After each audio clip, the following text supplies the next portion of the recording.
We are going to call the meeting to order. It is 6:04 p.m.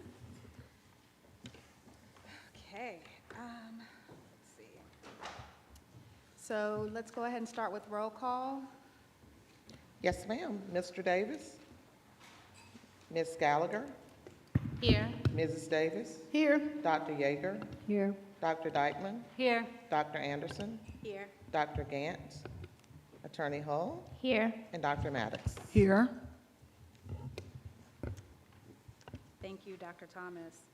Let's go ahead and move on to item number 3, the silent meditation and agenda. Can you please stand and turn to your left or right for the Pledge of Allegiance?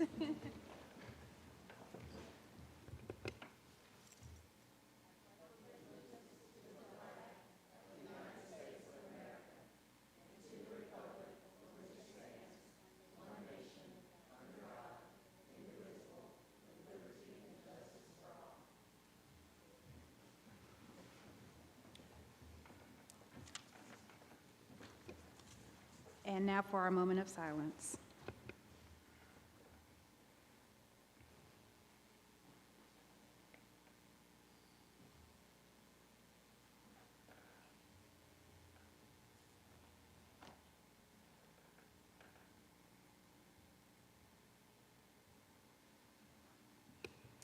All right, thank you.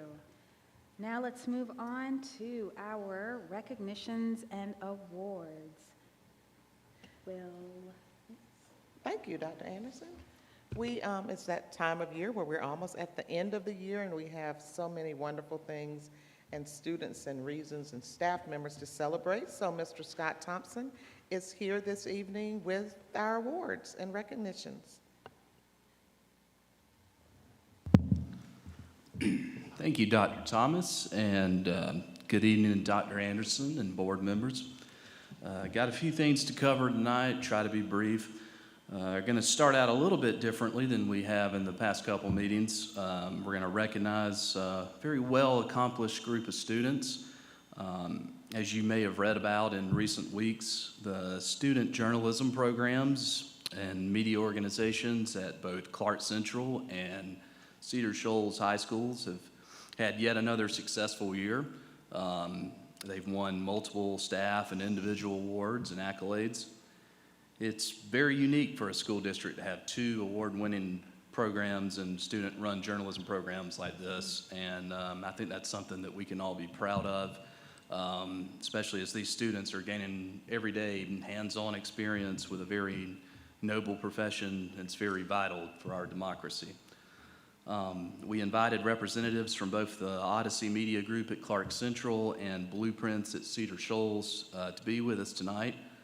Unfortunately, the Cedar Shoals group wasn't able to come, but we do have a few representatives from Clark Central to talk to you about their work and some of the things that they've had going on. And I'll just, they're going to go through a lot of what they've done. Some of the more recent highlights: their Odyssey News Magazine, Odyssey Media Group, and the Iliad Literary Art Magazine all received what's called All Georgia or Best in State ratings. Oh, wow. And those... Yes. And their staffs combined to get 11 more All Georgia awards from the Georgia Scholastic Press Association last month. And their faculty advisor, Mr. David Ragsdale, who's here tonight, he was named the 2022 National High School Journalism Teacher of the Year by the Columbia Scholastic Press Association.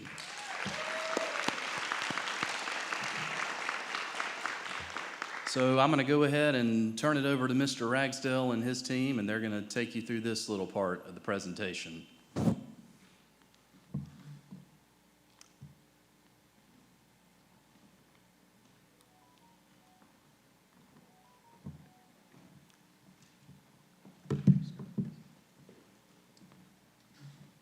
Good evening, Dr. Thomas, board members, cabinet, ladies and gentlemen.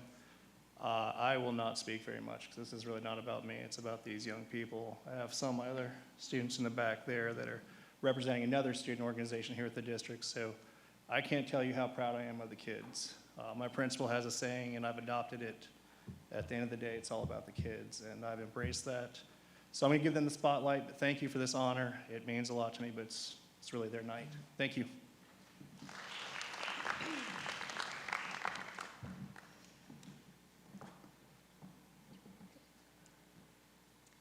Thank you for having us. My name is Audrey Inghauser. I'm a senior at Clark Central, and I'm the Odyssey News Magazine editor-in-chief. My name is Luna Riker. I'm also a senior at Clark Central, and I'm the Iliad Literary Art Magazine co-editor-in-chief. Hello, my name is Ireland McCage. I'm a senior at Clark Central High School, and I'm the digital editor-in-chief and a Journalism 1 facilitator for the Odyssey Media Group. Hello, my name is Chloe Sears. I'm a senior at Clark Central High School. I'm also the print managing editor for the Odyssey Media Group, as well as a Journalism 1 facilitator. And I'm Natalie Schlickelman. I'm also a senior, and I am the digital managing editor for the Odyssey Media Group. So we're going to tell you a little bit about who we are and what we do. So we have, we've just introduced 3 main sections of our production group: the news magazine, the website, and the Iliad Literary Art Magazine. Between all 3 of these, we have about 50 staff members split evenly between grades, which are in 2 different classes, a production class and a journalism 1 class, which we'll tell you more about. We really work hard to cover news both in our community at Clark Central and in Athens-Clarke County as a whole. We write, take photos, videos, design, and build all of that ourselves on our website, magazine, and social media. All right, so the Odyssey News Magazine, I'm the editor-in-chief of this publication. A couple of our recent issues are here and on the screen. So we are an award-winning student-produced magazine. We seek to inform our community, entertain our community, and that is CCSD, Athens, and our high school, Clark Central High School. And this program also allows us to provide mentorship to young journalists and allow them to gain some different kinds of skills, such as photography, design, writing, and interviewing. And some of our recent awards are here, both regional, state, and national. Yep. In addition to the news magazine, we also have our website, Odyssey Online. This is another nationally award-winning aspect of our program. We seek to put, breaking news, very timely content up here. We create a lot of multimedia to make these stories as interactive as possible. We know kids like to be clicking things, like to be doing things instead of just reading, so we try and have things like sound bites, timelines, graphs, anything we can do to keep them engaged. We also have that kind of content on our social media. We have Instagram, Twitter, and Facebook.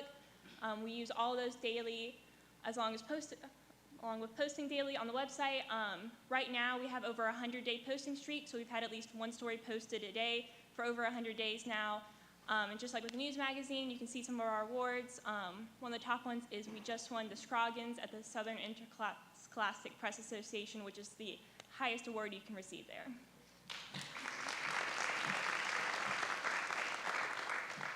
So the Iliad is the annually published award-winning literary art magazine. So we publish creative works from the CCHS student body, rising 8th graders, and we also publish work from CCHS faculty.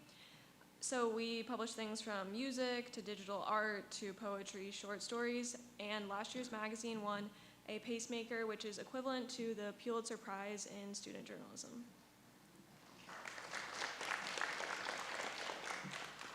So in order to train people to do this, we do have a Journalism 1 class. Ireland and I are 2 of 4 facilitators.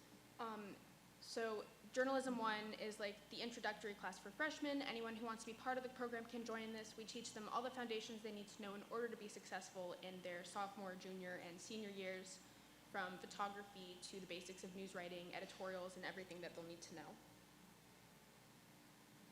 All right, so we've mentioned a lot of the work that we produce in the Odyssey, but it also provides a place for students to grow and develop a lot of skills. I see these as soft skills and hard skills. There's definitely a lot of places to learn photography, design, news writing, editorial writing, getting their voices out in the world, that kind of thing, as well as more soft skills such as professionalism, interviews. Our students have interviewed the mayor and other Clark County School District professionals, as well as other important figures in our community. So we feel that the Odyssey Media Group is a great way to, starting as a 9th grader, you get an opportunity to really get into the world of journalism and immerse yourself in a lot of different skills that can benefit you later in life. And we've had a lot of Odyssey alumni go on to do great work in the field of journalism. So this is an elective at Clark Central. that freshmen, sophomore, junior, seniors can take. Freshmen will meet during second period, production, which will be any other grade level during third period, and we also meet, sometimes in the mornings, twice a week after school, but this is really only part of it. We also have some weekend work days. We do a lot of work outside of school. We're always in contact with each other, always working.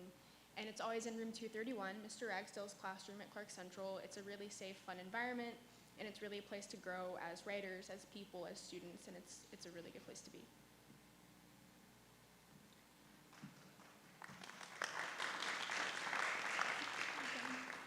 So along with the various work and other activities that we do, we sometimes have guest speakers. A lot of time we have alumni from the program and from the school come in and speak. We had one yesterday who was a filmmaker come in and talk to us about his profession, and it's really just a great way for us to learn about different people's professional lives and what they do. Most recently, the Iliad hosted award-winning author Natasha Trethewey in partnership with the University of Georgia Wilson Center for Humanities and Arts. And so that's another opportunity for us to really engage with professionals and also with the community of CCHS.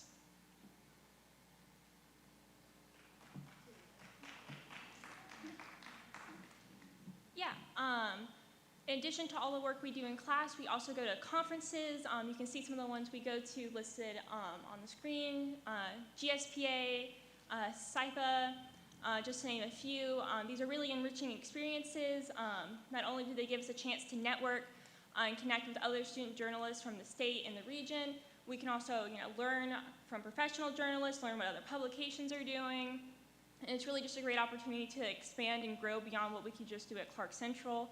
I know for me personally, when I was in 9th grade, I could not really speak to anyone. I was very shy. I got very overwhelmed at these conferences. But at the last SIPA conference, I presented in front of a group of about 30 people, and now I'm talking to you guys. So I think these conferences have really just been a growing opportunity for us and allow students to, enrich themselves in a way that it's hard to do, just at one school. All right, well, we want to thank you for having us and just have a couple closing thoughts about our experiences. So for me, I've also been in the program since I was a freshman. I was definitely more shy and timid, and Odyssey provided me a place that I could grow in my writing safely and try a lot of different things, become a better writer, an interviewer, and a professional journalist. And I think that really helped me out a lot in high school, both academically and personally. I got the chance to write a few feature stories for our magazine, hold a lot of different editor positions, work with a lot of different staffers. I've personally really enjoyed the mentorship aspect that the program has provided me as a younger staffer, to be mentored by older peers that I could look up to, as well as now mentoring younger students to hopefully train them to be kind of involving themselves in these skills that I enjoyed. Yeah, I genuinely can't imagine how different I would be if I hadn't joined the Odyssey my freshman year. More than anything, it's really given me the opportunity to have a voice in my community. I'm very invested in things that are going on, especially within the Clark County School District, education within our classrooms, here up at the board meetings, and I've gotten to write about that, learn about that, be more educated about that. I've also gotten the chance to grow from a shy person to a leader. One of the most important and exciting parts of the Odyssey for me is getting to see younger people experiencing the same transformation I did and aiding them in that. Thank you.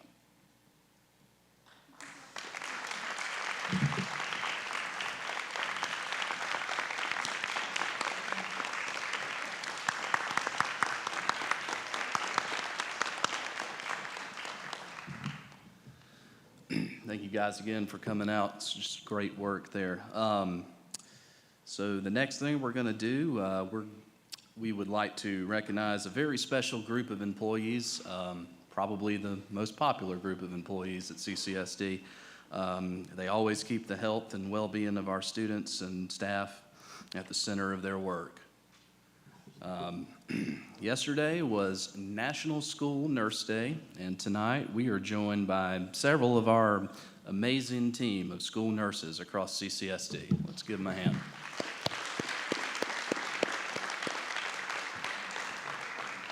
So the CCSD school nursing team, led by Director of Nursing Amy Roark, consists of a full-time nurse in every school, as well as a special education nurse who serves over 70 children with medical complexities.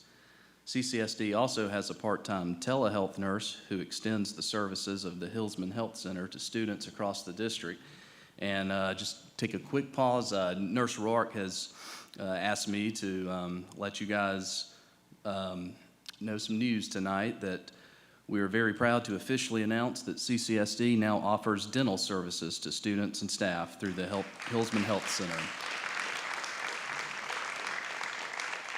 The center began seeing dental patients yesterday, and I believe she said that the dental clinic has got a full schedule ahead. So we'll be putting out more stuff about that as we go on. Our school nursing team is strengthened by the resources of the Hillsman Health Center and the future Clark Middle Health Center that's going to be opening later this year.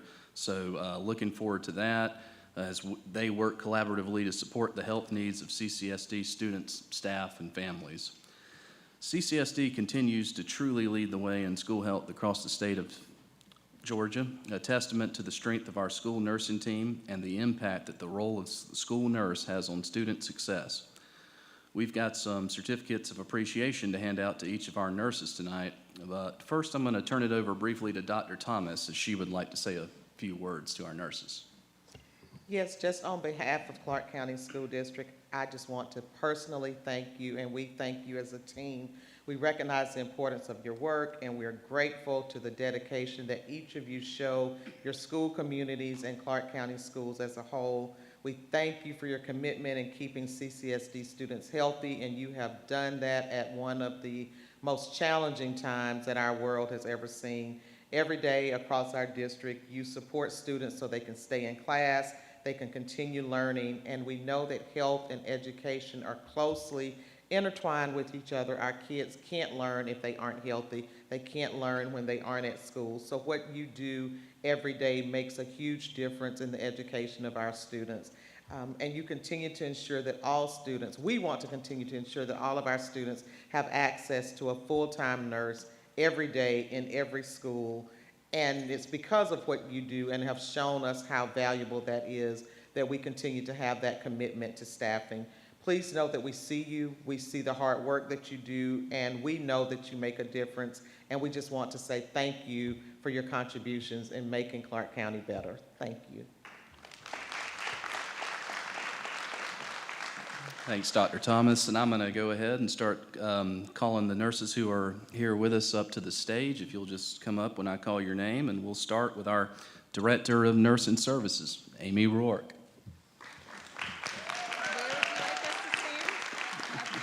Yeah, that's right. Next, serving Classic City High School, the Athens Community Career Academy, and the Early Learning Center, we have Meredith Dykes.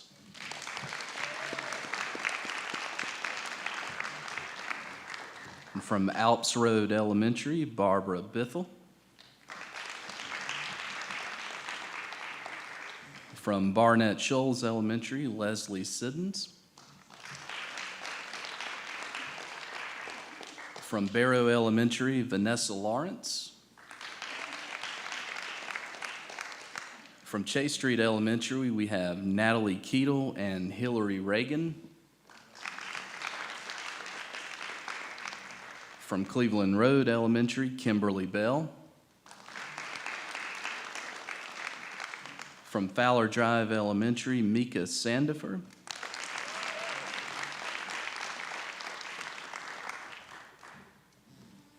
And from Gaines Elementary, Susan Prezioso. From Howard B. Stroud Elementary, Caroline Chambers.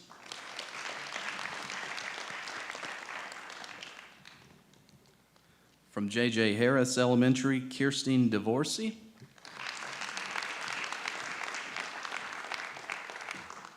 From Oglethorpe Avenue Elementary, we have Jennifer Brown. From Timothy Road Elementary, Linda Bradford. From Whit Davis Elementary, Mandy DeBoard. From Whitehead Road Elementary, Susanna Hewitt. From Winterville Elementary, Amy Mize. Moving on to the middle schools, from Bernie Harris Lyons, we have Fran Beaupre. From Clark Middle, Katie Mark. From Coyle Middle, we have Sarah Olertz.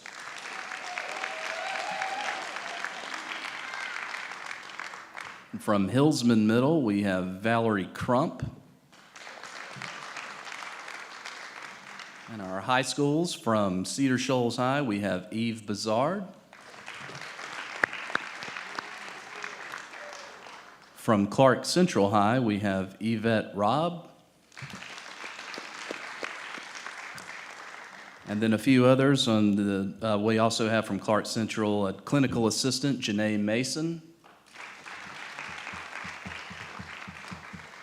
And then a few others at the district level, a district support nurse, Margie Varon. And then the telehealth nurse, Molly Massey. And special education nurse, Sherry Edmonds. And rounding it out, a district substitute nurse, Kathy Neesmith.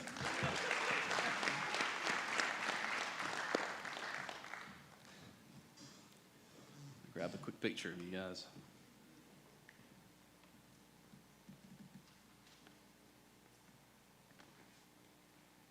Everybody ready? 1, 2, 3.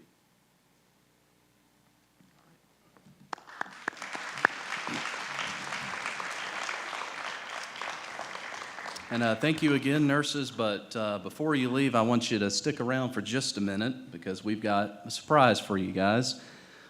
Being that this is National Nurses Week, and we do this every month around the district, we thought it would only be fitting that we select one of our nurses as our May Employee of the Month. And we wish we could do them all, but we do have one, and that Employee of the Month is Eve Bazard.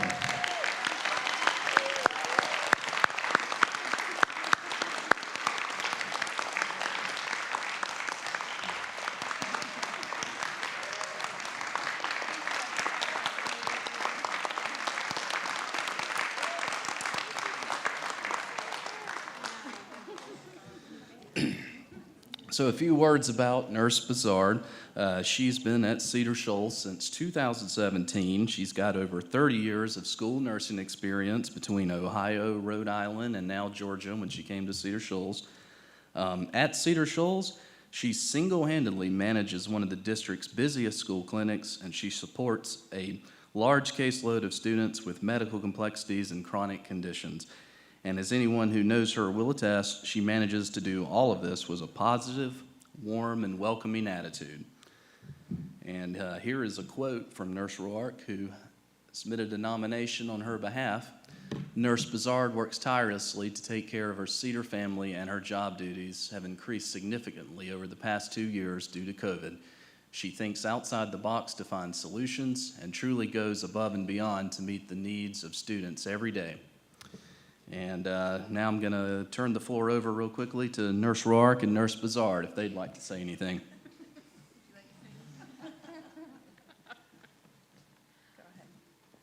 I love my job.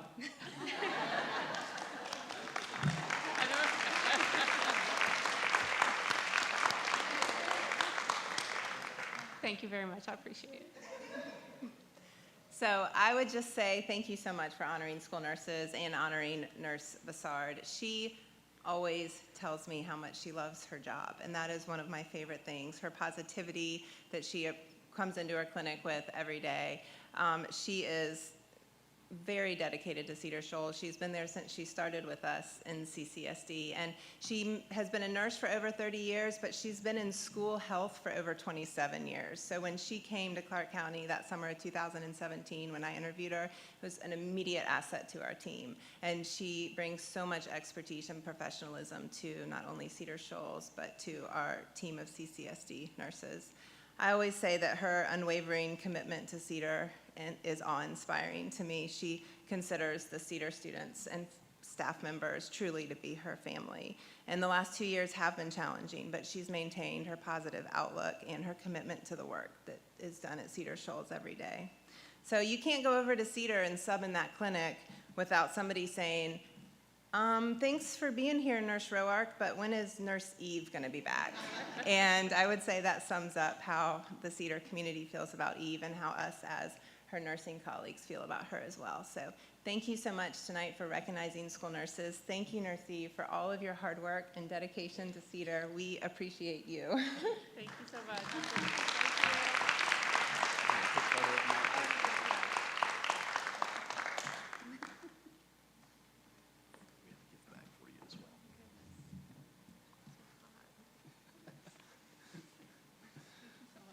Thank you, Nurse Eve. Congratulations. Thank you to all the nurses once again.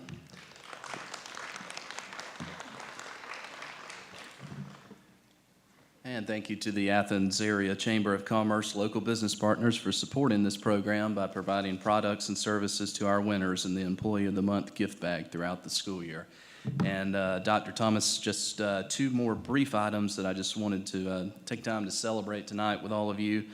First, Alps Road Elementary had 2 winners and 6 honorable mention recognitions in the 2022 Inspirational Messages of Peace contest put on by the International World Peace Rose Gardens and the National Park Service. Let's give it up for them. Those 2 winners from Alps, 3rd grader Carlos Green and 1st grader London Chambers, who is actually now enrolled at Oglethorpe Avenue Elementary, they were scheduled today to head up to Atlanta to attend the Martin Luther King Jr. I Have a Dream World Peace Rose Garden 30th anniversary celebration at the National Park. And they had the chance to go read their messages from the podium of the Heritage Sanctuary at Ebenezer Baptist Church, which is where Dr. King gave quite a few. And they also had the chance to attend the unveiling of plaques engraved with their winning messages, and those messages, along with all the other winners, will be displayed in that Peace Rose Garden for the next year. And then finally, just want to recognize the students from the Cedar Shoals Energy Education Team and the Combined Science, Energy, and Adventure Team from Clark and Hillsman Middle Schools, which have both been honored by the National Energy Education Development Project with state and national awards for their energy education and conservation projects. The Cedar Shoals team won Georgia and National Senior School of the Year for their project, the 3 E's, Energy, Education, Environment, and the middle school team won Georgia and National Junior School of the Year for their project, Preserve, Protect, and Power Through. And as far as we know, in over 20 years of that project and competition taking place, this is the first time that a single school district has won national awards at both the junior and senior levels. So, job well done. And Dr. Thomas, that concludes my part. I'm going to turn it over to Ms. Spiness and some of our students for a presentation. Thank you very much. And so we do have our student advisory groups here tonight who will be doing presentations for you all. So Ms. Bonace, I'll hand it over to you. But briefly, I do want to say that Mr. Gaskins and Dr. Scott and Ms. O from Alps were present today at the historic Ebenezer Baptist Church, where our student was able to stand and present his winning poem in the same place that Dr. King stood. So that's amazing. And they went to support with the family. So we are so excited. We appreciate them being there today with the students, and just to have that opportunity and to have that poem displayed in the garden for a year is amazing. So if any of you get to go up, you can see the poem there and get a picture, and it's just really exciting for our kids. Ms. Bonace. Yes. Good evening, Board, Superintendent. I am pleased to be here today to introduce you to the Superintendent Student Advisory Council. As you know, our students have met over the course of this year to learn about our district and for us to learn about their perspective about being a CCSD student. We've been grateful and appreciative of their time, and Dr. Harris and I have enjoyed getting to know them. So in addition to those monthly sessions, they worked in groups on topics of interest to learn more about those topics as they relate to their perspective here. And so this evening, they are here to present their findings and recommendations. The students will present one group after another, so they will come up in their groups, and upon the conclusion of the final group, there are 4, we will open it up for your comments, and then they indicated that if you have questions that you would like to ask them, you can direct those to me or to the students directly, and they will be happy to follow up with you. All right, our first group can come on up. And actually, I'll go ahead and tell you all, at the end, we'll take a picture, just like the nurses did. All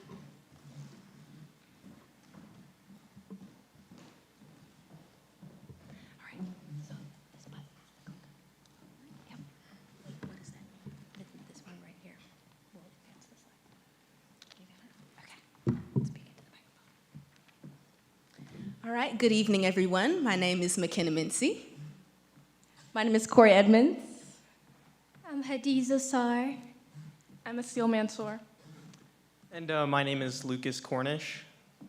And today we are presenting to you about the equity disparity between Cedar Shoals and Clark Central High School. Our committee has found that the root issue between the inequity of these high schools, Cedar Shoals and Clark Central, is a historical divide, initially perpetuated by white flight in the early 70s and has been continued by the mentality of West Side superiority that still remains. The bottom line is that the 2 public schools are in the same county and should not have such a dramatically different national rating and grade. As it stands now, students of Clark County's futures can significantly be different based on their choice of high school. Before exploring solutions to the inequity, our committee felt that it was necessary to highlight the reasons for the disparity between the schools. As a student who has attended Clark County Schools since I was 4 years old, I have witnessed white flight firsthand.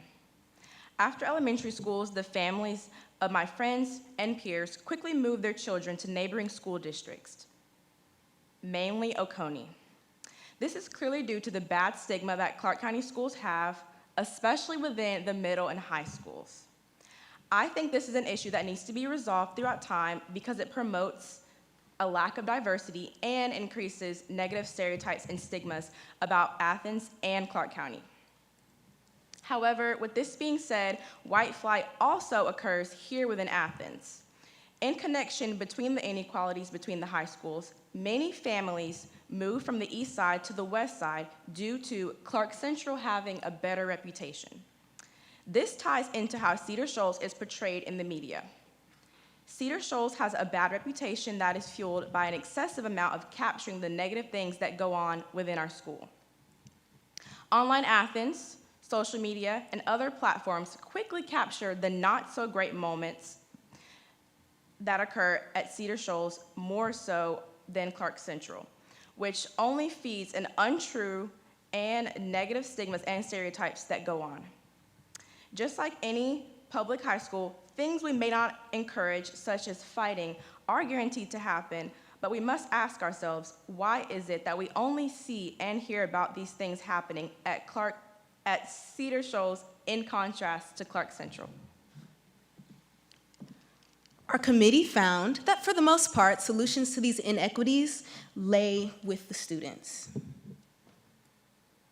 All right. As student representatives, we've thought about ways to engage students in solving this gap for inequity. This student movement is known as CCSD Pride. It will be focused on social media. It's a social media effort, and its goal is to bring students together by establishing a common ground amongst the high school population of Athens.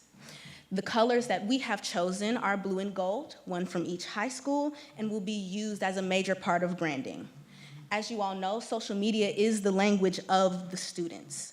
Using available platforms like Instagram, TikTok, and others, this CCSD Pride movement will promote to students in the ways that they can understand best. This movement, of course, will not just be left to social media. It will be run and governed by a student board being made up of the rising 12th graders of this committee, myself, Ikelua Ojo, who cannot be here with us today because she's doing great things in her own right at Cedar Shoals Honors Night, and Lucas Cornish. This board will have roles similar to yours, to advocate for their school ensure that equitable behaviors are being carried out, and to petition to higher powers when things are not so. This movement emphasizes our power as students and confirms what we already know. The children are not only the future of this city, but the leaders of its fate. With this, we take that fate into our own hands and hope to create an equitable future.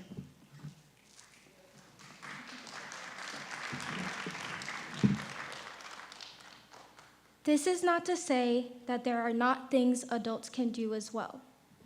One solution that we all agreed on to promote unity in CCSD is to host an annual joint charity amongst the high schools.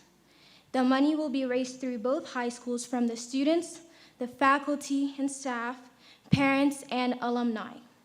Throughout the year, the graduating class will nominate a local organization, an extracurricular program that needs funding, a small business, a family that could use the financial support, etc. At the end of the year, the class presidents from each school will present the year's charity to the recipient. This will not only promote both Cedar and Clark Central, but CCSD as a whole. This will not only improve the tensions between the Cedar and Central, as we'll be coming together for a greater good, but it will also be a source of positive media connection and promotion.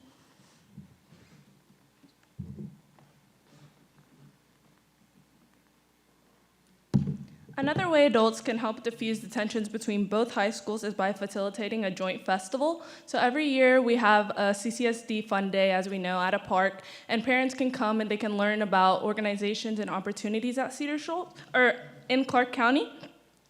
So the festival can occur at a local park, and booths can be set up and showcases can be set up by Clark Central and Cedar Shoals students. So students who run their own businesses can set up booths so that they can promote themselves as well.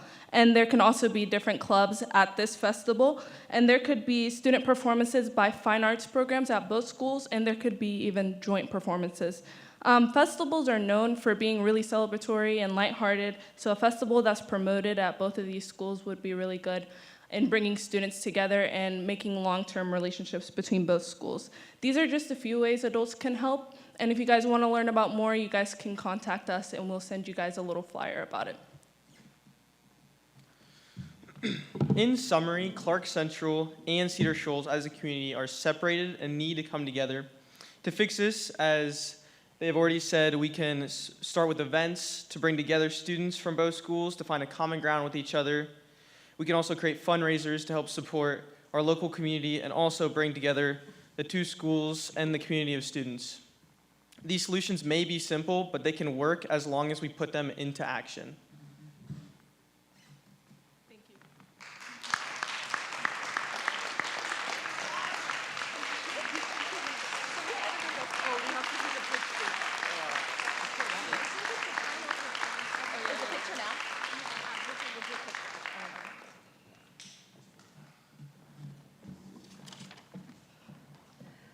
So the second group can come on up.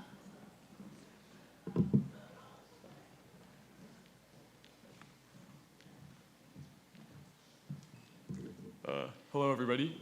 My name is Ludwig Lectrek, and this is Madeline Toma, and not with us today are Zaylee Gant and Luke Carone, so it's too bad, but it's all good.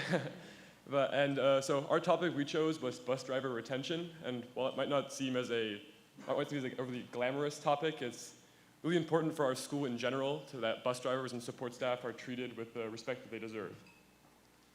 So first we kind of thought about a problem statement. So what is the problem, and what is important, what can we find more about it? So first is that the lack of bus drivers in Clark Central and Cedar Shoals and all of CCSD has become quite chronic through the pandemic and just through general lack of workers. And I mean, at Clark Central, every day, the last 5 minutes of every fourth block are spent telling the bus changes. And I mean, while it's not that big of a problem, you can bring unnecessary chaos and discourse into a process that's already stressful, and it also sort of disproportionately impacts those students who are the most vulnerable. I mean, if you're riding the bus, you already have to get up earlier to get to the bus, or you get home later, and this just sort of exacerbates an already contentious issue within our community.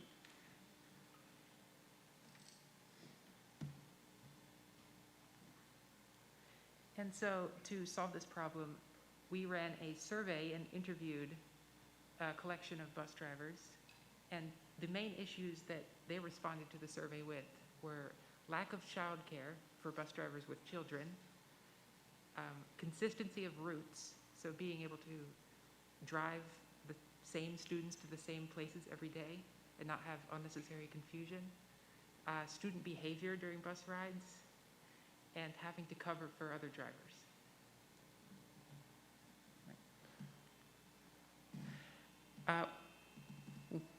For a solution to this issue, we looked at what other districts are doing, and we found a few examples. A school district in Illinois partnered with public transport to take over some routes. So the public transport would bus students, freeing up buses for the students that need the most. Offering pathways for bus drivers to gain full-time employment in the school district, and combining bus driving with a part-time role such as substitute teaching. In Athens particularly, local transport buses will be free until at least June 30, 2023, according to Clark County government. There are already bus stops near both high schools, and so combining these two forces could be a valuable option for older students to commute to school, allowing buses to be used for younger students who might not be comfortable riding public transport.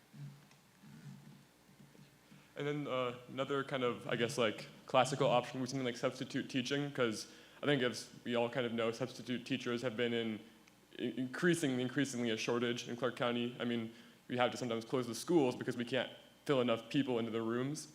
And so then an idea could be to combine, like, I guess, hit two issues with one solution. So to maybe offer another way to make a part-time job, because I think you are only guaranteed 4 hours of work a day as a bus driver, and that's extremely difficult to build your entire schedule. I mean, you can't have a second job while you're driving in the morning and then driving in the afternoon around only 4 hours of paid work a day. It's just, for a person who wants a full-time job, who has a family to feed, it's just not a very realistic option. So if you could combine that with substitute teaching, you could have the possibility of having them work a full-time job and earn a full-time salary.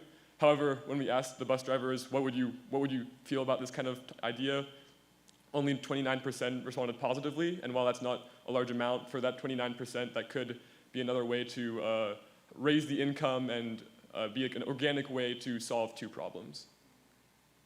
Another way, of course, is compensation. I mean, it's like, of course, it's kind of such an obvious solution. It's difficult. I mean, you can always say pay people more, but the thing is that currently where the salary is and the 4 hours only guaranteed a day, the salary is on the lower range for bus drivers, even in surrounding districts, and that kind of, with the already inconsistency of the routes, makes us sort of an unattractive option for bus drivers who are seeking to gain employment in the field. So maybe seeking salaries or bonuses or programs like substitute teaching or perks or a better retirement plan would attempt to attract more bus drivers. And so then we're at the end of the presentation.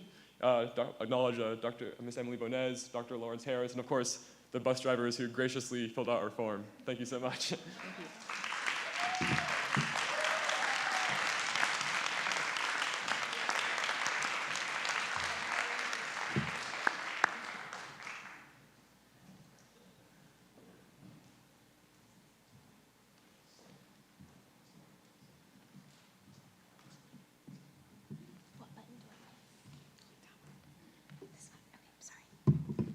Hi everyone, I'm Anna Robinson. And I'm Kate Dodson. We are a part of the Superintendent Student Advisory Council, and at the beginning of the year, we decided to spend our time as a group looking into mental health awareness and support within the Clark County School District. We conducted a survey with some questions about mental health inclusivity and resources within our school. Our survey had 4 questions. Do you feel that certain mental health issues aren't talked about in school and advisement? And if so, which mental health issues specifically? Do you feel excluded from talking about mental health issues because of the importance placed on more well-known mental health issues? And lastly, do you think an increase in mental health resources provided by the school could decrease the risk of mental health issues in students? As Anna mentioned, we are here today to talk about how mental health is addressed in our school system. I, along with my student council group and the 116 Clark County High School students who responded to the survey, feel that you can help resolve the issues surrounding mental health awareness by creating a more varied and inclusive curriculum when it comes to mental health issues. We believe that having more open conversations could help destigmatize the topic and make it easier for people to help themselves or reach out for help within their school community. One way to discover issues like the ones we're talking about today is by collecting data. I'm going to share with you the results of the survey we took regarding mental health awareness in Clark County schools. In response to the first question, 76.5% of students felt that certain mental health issues aren't talked about in school and advisement. A fair amount of students said that depression and stress were the only mental health issues that were talked about in school. A majority of students, though, said that they feel that no mental health issues are spoken about enough in school and advisement for there to be any impact. When asked to name specific mental health issues that were not being addressed in school, students said there was not enough awareness and discussion about eating disorders, ADD and ADHD, anxiety, identity disorders, OCD, bipolar disorder, and more. Lastly, when the students were asked if an increase in mental health resources provided by the school could help decrease the risk of mental health issues in students, a majority said yes. When asked to elaborate, a lot of students said that they believe it's important to be given the opportunity and a more open space to talk about mental health awareness, but also to be more educated about mental health in general, whether that's through advisement presentations or curriculum in classes. All of this being said, we understand that students may not utilize the opportunities you provide now, but we feel that by implementing the suggestions we've given you today, you will be able to better recognize and support students' mental health. This matters because mental health problems are common and are often developed during adolescence. Most of these issues are treatable, and early detection and intervention strategies work. And as you can see on the last slide, there was another slide, I'm sorry.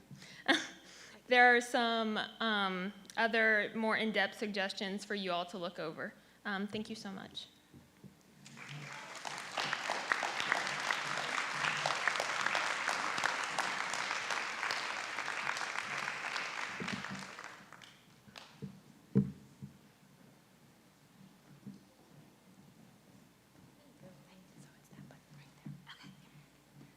Hello, everybody. How are you doing today?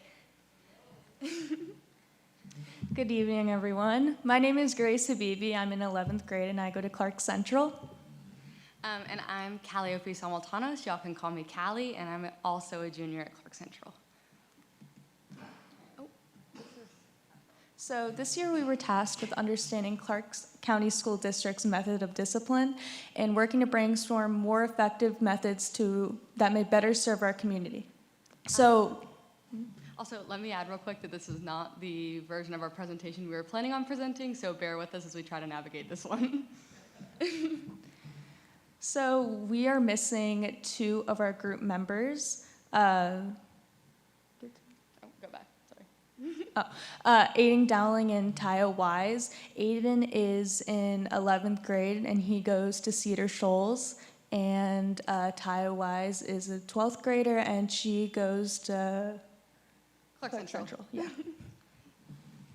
All right, so let us walk you through our thought process while we were doing this. So our initial theory when we were asked to sit down and brainstorm was that discipline in Clark County is a cycle. And basically what that means is once you're in the cycle, you can't get broken out. So most students who get in trouble, we assume are repeat offenders, meaning that they get on punishment by their school more than twice in a school year.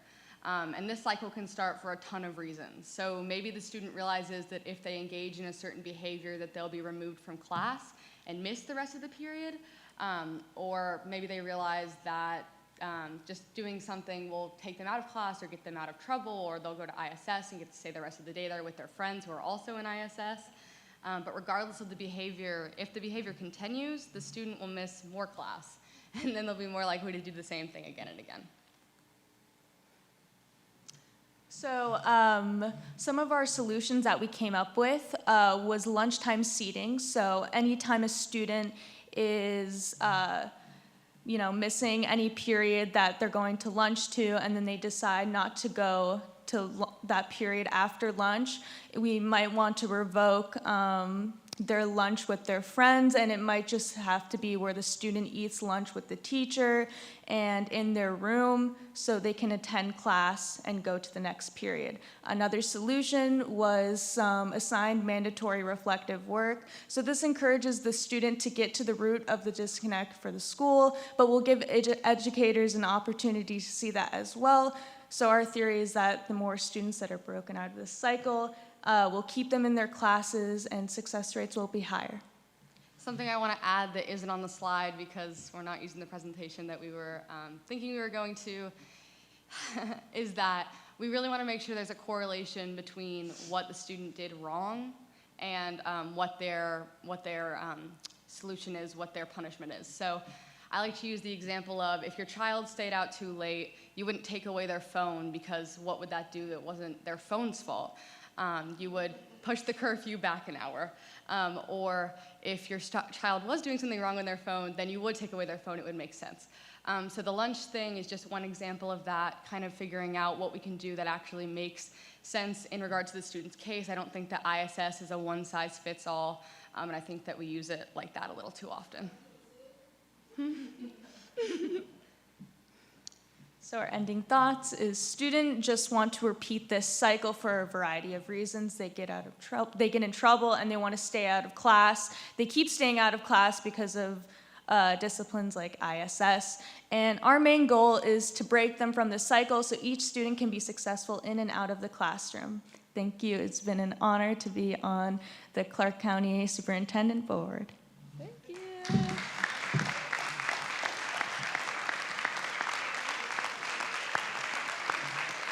All right, and if we can have all the students come up, we will take a picture. Come on up. Thank you again for listening. If you have comments, now would be the time, and we can direct questions to them, and we can share the PowerPoint with all of you. My comment is that I'm just so proud. I mean, to sit up here on the board and try to figure out the best policies to make and the direction. This is who we need to be listening to. So the fact that you just took the time out and presented this wonderful information that gives us insight into the people that we are truly working for, my heart is full. I'm trying not to cry because I don't want to mess up my makeup. But y'all are amazing, and this is what it's about. So thank you for coming to talk to us so that we don't forget why it is we're up here. Y'all are amazing. Thank you. Mm-hmm.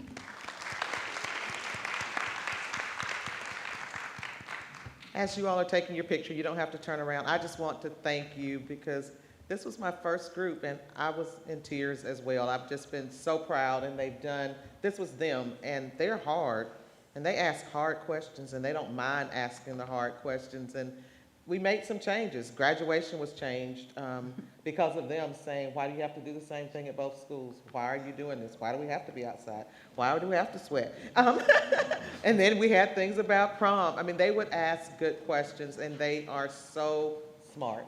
And then we even asked, because this is the first time, what can we do better? How do we improve this in the future? And trust me, they had no hesitance in telling us how we need to improve. But the one thing they said that meant the most to me was they don't want to meet just once a month. That there's too much work to do, and coming together just once a month felt like they were starting over every time, and they wanted to be about the work of improving Clark County. And so I was shocked because they're all so busy. As you can see, about half of them are here tonight. But they said we need to get together at least every other week. So to hear that commitment from young adults to say the work is too much to spread it out this far means a lot. So I just thank you all for being here. Thank you for what you've taught us this year, and for sharing with our board. You're an amazing group, and I can't wait to give you your diplomas for those who are seniors to celebrate with you. And the juniors, you will continue to lead and do amazing work for Clark County Schools. So thank you all. Dr. Thomas, I really want to thank you for having the foresight to, listen and work with these young people. You all were awesome. I was about to cry. I don't care about my makeup. Okay? But really, you all were awesome. And I really like the fact that they use data. So they're not playing, they're coming with receipts. So I really appreciate you all and your presentation. Thank you. Thank you, Ms. Bonason. Dr. Harris isn't here tonight, but they really led it, got the activities going, and have done an amazing job making this happen.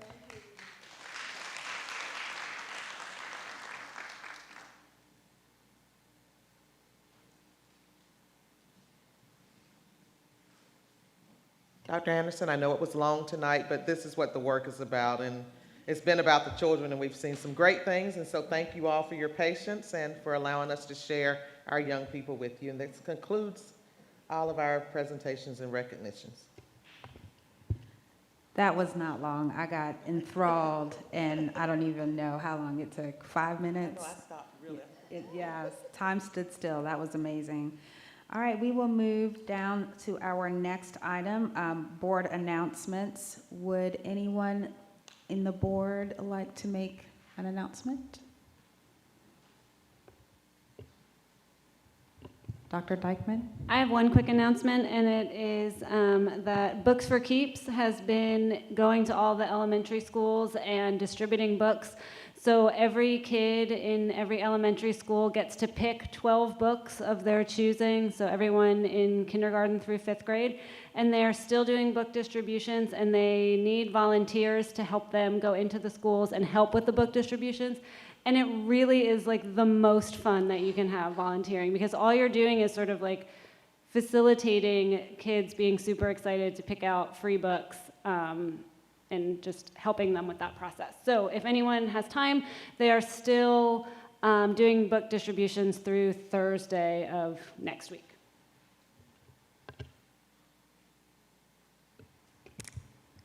I just want to do a community reminder that on Saturday at Clark Central from 11 to 3 is Healthy Athens Day, and it looks like some of your full day of fun and health, so hope to see everybody out there. There was an amendment to that day as well that maybe parents don't know about, but they did have to cancel the free physicals. So if parents were going specifically for that, perhaps next time, but there will be tons of other fun activities happening, so. Anyone else? All right, fantastic. We will move down to our public comment. And just as a rule of thumb, comments will be limited to 3 minutes, and at this point, remarks must be concluded. No speaker will indulge in personal attacks while speaking. All comments are to be addressed directly to the Board of Education, and to protect the privacy of our students, speakers shall refrain from identifying specific students by name.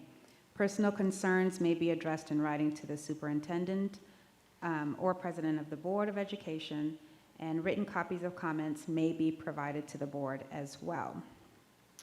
So we will begin our public comments. We got our time up? All right, first to present, or first to speak, Ms. Kelly Bivens. Nope, okay. Charlie Maddox.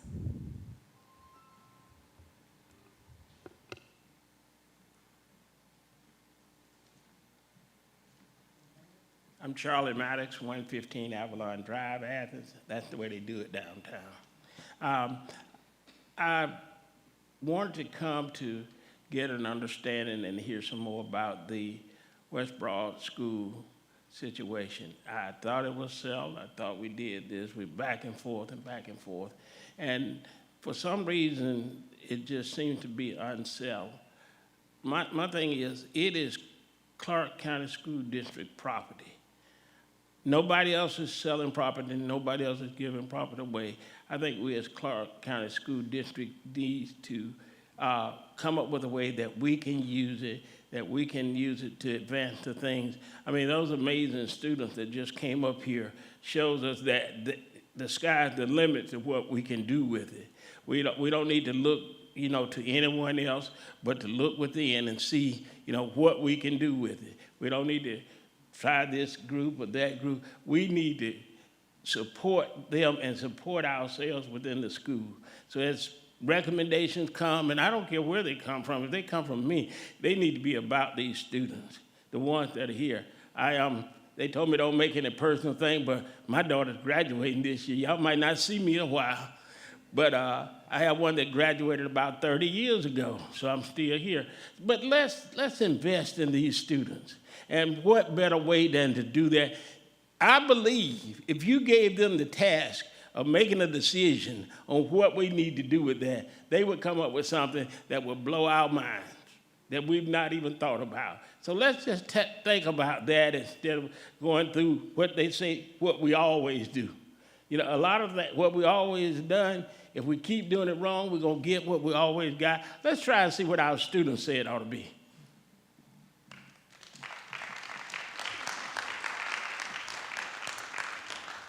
Thank you. Next up is Walter Allen, and after that will be Jamie Mays.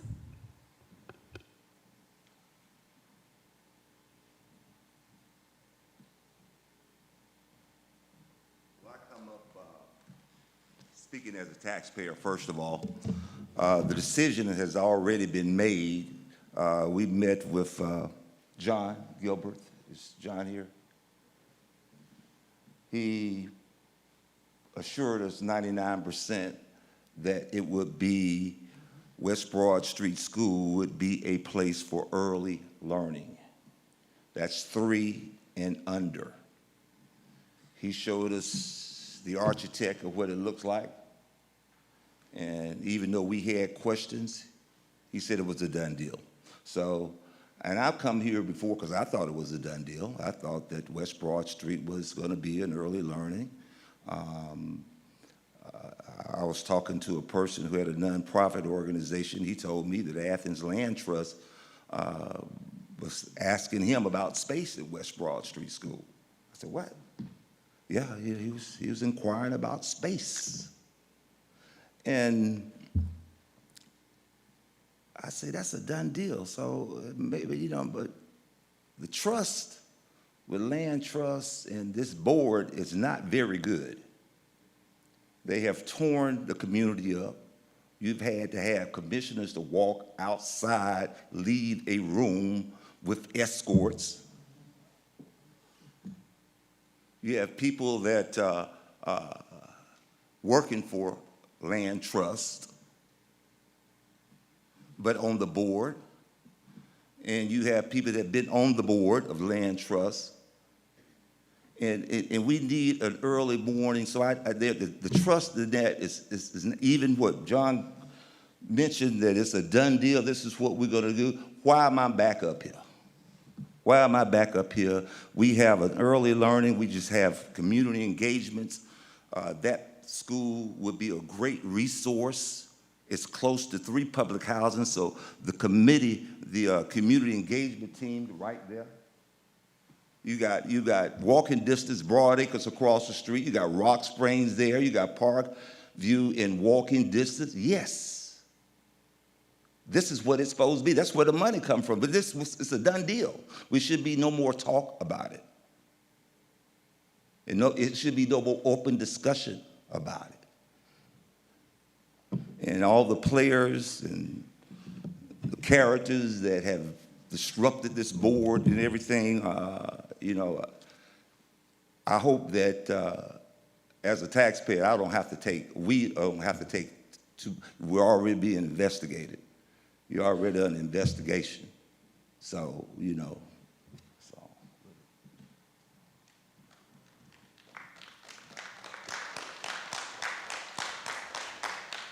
All right, next up we have Jamie Mays, and after that, Nicole Crenshaw.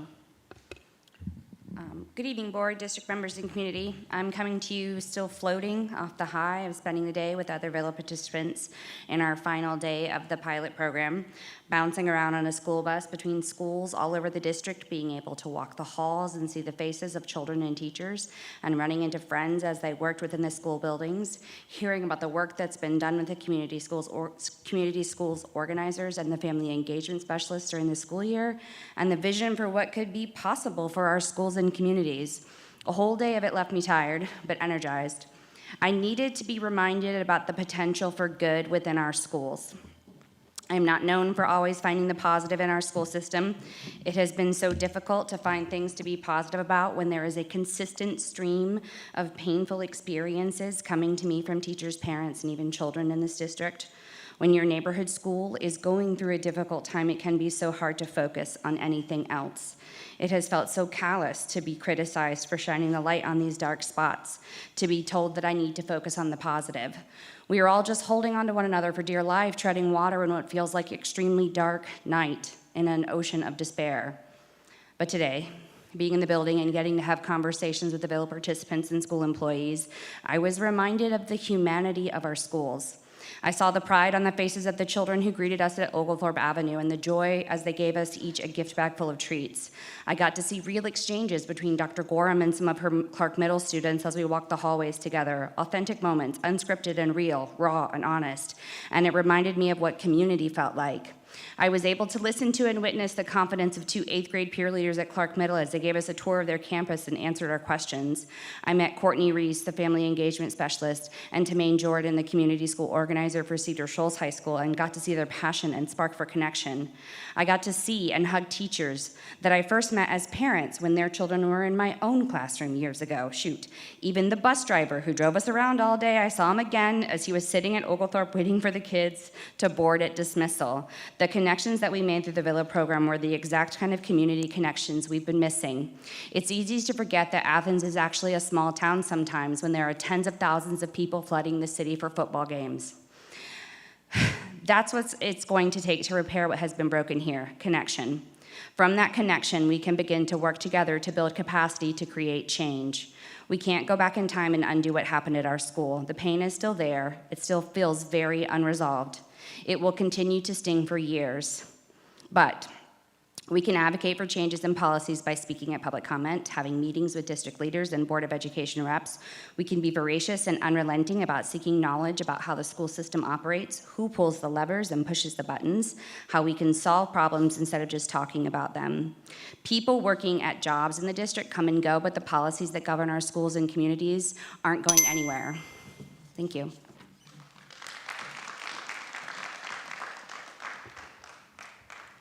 Okay, Nicole Crenshaw, and after that, Ozzy Opal.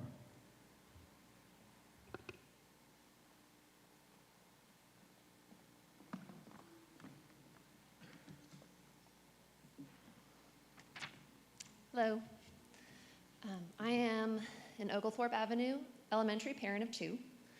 We love our school, and we are so sad that many of our teachers won't be returning next year due to working conditions in our building.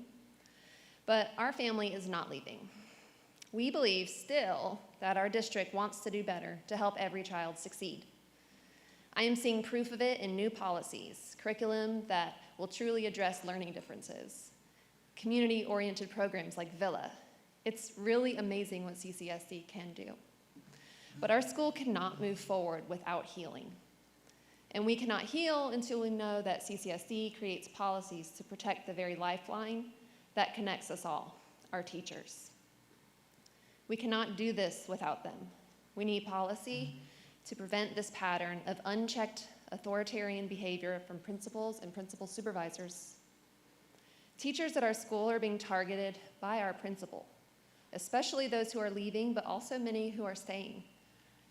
How will we protect those who stay? What about new teachers? This harassment might look like increased observations, baseless accusations,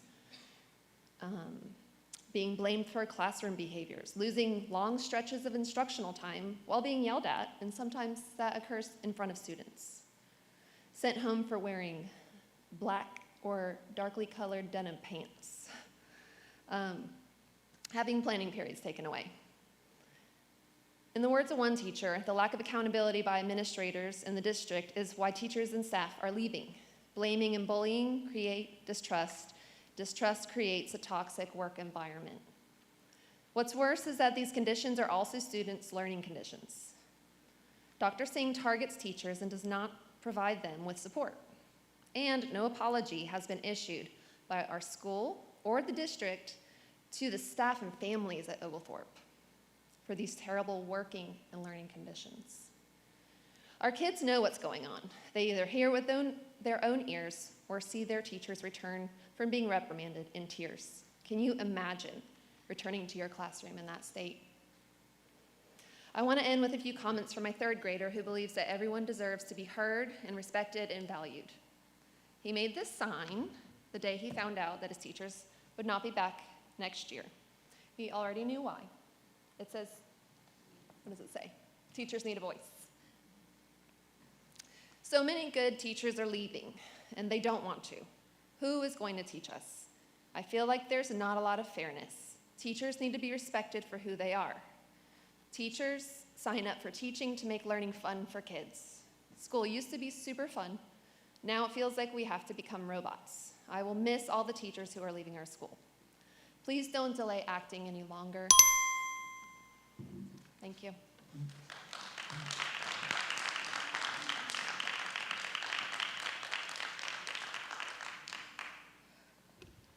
Next is Ozzy Opal, and after that, June Opal.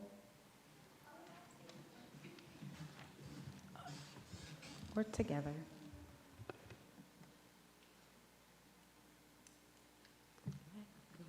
My name's Ozzy Opal, and I am in second grade at Oglethorpe Avenue Elementary School. I am sad because my teachers and my friends are leaving my school. I know of 6 teachers and 4 good friends not coming back to Oglethorpe next year. Why are so many good people leaving my school?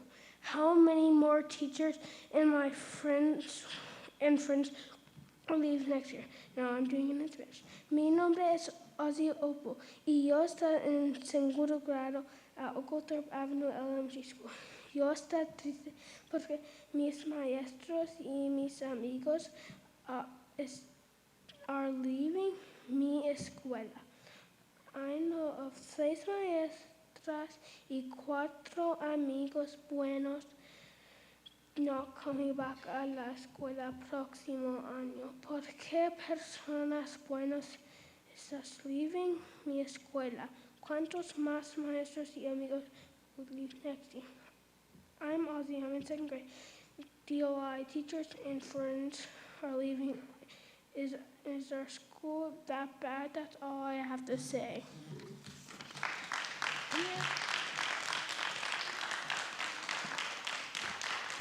Thank you. Did June Opal want to go?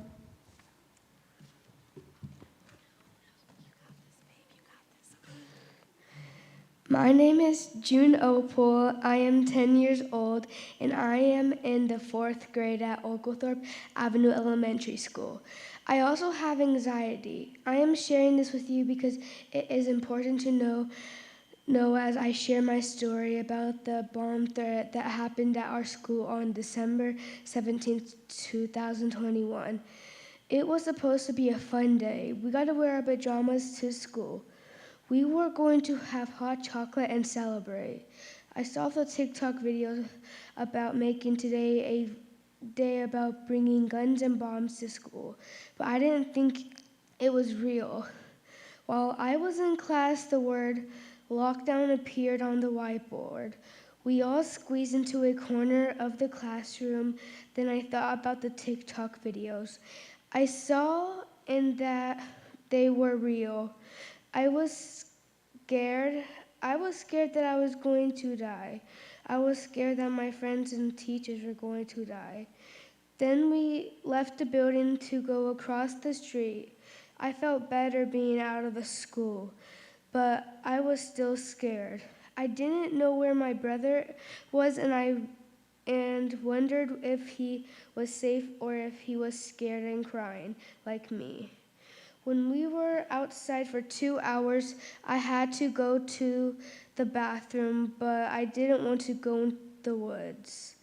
We got back into the building, but I wanted to go home more than anything. This was the scariest day I've ever had at Oglethorpe. I want you to all know what I felt that day. I hope it doesn't happen again. Thank you.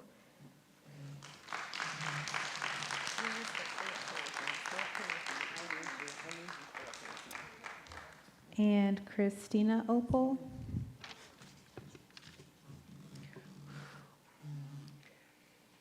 Hello, my name is Christina Opal, and I'm a very proud parent of 2 kids at Oglethorpe Avenue Elementary. Woo, I'm verklempt. First, I want to thank the teachers who have dedicated themselves to teaching and caring for my kids. It is because of them that I have this moment to feel so proud of my children. But as proud as I am of my kids, I am also a bit saddened that they felt they needed to speak to the board about their concerns and experiences. I'm sad that so many teachers who have connections with our children have to leave Oglethorpe, but we all understand. We all love you and we'll miss you dearly. Now, I'm not up here to air my grievances I have regarding the current climate at Oglethorpe. We all know that what is happening at our school is deplorable and unethical. What we don't know or understand is how and why this is continuing to be allowed. So a few months ago, I bought the game of life for my family to play. My son drew an occupation card, and it was for teacher. He threw it down on the table. No way. Teachers are treated horribly. Hearing this crushed me. He used to want to be a teacher. The world may have lost an amazing future educator because the teacher's working conditions are the student's learning conditions. At open house, I went to the principal of my school to thank him for making an accommodation for my child. I was immediately met with, "You are crippling your child. If you continue to come to your child's rescue, they will not succeed in this world." How am I supposed to build bridges with a leader who burns them down? Why do we have to fight so hard to do the right thing? No one should have to fight this hard for change. Jerry Brooks is a veteran educator and administrator who is now a public speaker whose focus is on encouraging and helping teachers improve their instructional abilities, as well as helping administrators successfully lead their staff. His message to all school administrators is, you work for your staff, not the other way around. If you pull into your school every day thinking everyone works for you, you're in the wrong position. What is preventing the Oglethorpe Avenue community from joining forces with our school to help empower the next generation? Such a partnership would enhance our children's academic experience while also supporting and benefiting the teachers. How can we move forward to build community and positivity while encouraging our children to succeed academically? This is what we all want because this is what the children need. Our children aren't going to remember how they did on the milestones, are you ready? But they will remember their favorite teacher, and they will remember the impact they had on their lives. Mine was my 3rd grade teacher, and her name was Mrs. Villarreal. And what she taught me was love, acceptance, and standing up for what's right.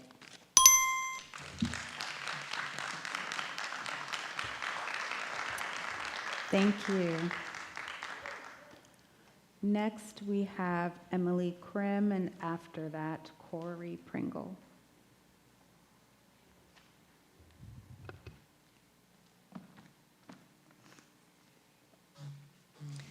Thank you for your time tonight. I'm here yet again to advocate for and demand better treatment of the teachers, staff, and children at OAES. I doubt anyone at this point could claim to not have awareness, much less a fairly well-painted picture of the inadequate and unfair leadership within that building. It is shameful that the conditions have not been made to be better after months and months of cries for help. Perhaps more shameful as we parents continue to watch and hear of our teachers slowly being pushed out one by one. Keeping a so-called leader in position where he either drives out or chooses to transfer excellent teachers from our school is simply not sustainable. Even more so when the district feels the only solution is to hire on another salaried principal to babysit the one that's already in the position. How many principals does it take to treat staff and students with an appropriate level of dignity and care? Is the long game here to keep hiring at the top and keep allowing our teachers to be forced out from the bottom? I can't imagine that's what anyone would want, especially as the leadership in that building cannot possibly handle the difficulty of teaching our young children as amazingly as our teachers do. In the meantime, the district's lack of action leaves in place the following: admin that bullies and belittles parents, students, and staff. It leaves parents that are being treated as enemies or outsiders when trying to support our staff in school. There have been a handful of parents over the last week alone that when trying to raise up our teachers for Teacher Appreciation Week or volunteering with special events have been asked to leave or questioned as to their intentions and purpose for being in the school building. I myself was stopped and repeatedly questioned yesterday by the principal regarding the purpose of my visit, despite having complied with all the requirements to be there to volunteer. Lack of action taken by the district leaves behind children that are upset and confused as to why they are losing their teachers, mentors, and trusted role models. It is hugely convenient for our community to forget that for many of these children, these teachers are the only trusted adults in their lives. And absolutely the lack of action taken by this district leaves behind a teacher base that has been stripped of their trust in the district and expectations of even basic protections of their employment. Our school has become almost a police state, one in which we have teachers that are fearful of being targeted, fearful of retaliation. They literally ask for help in whispers and private conversations because they know they are being watched and retaliated against when someone speaks in opposition of admin.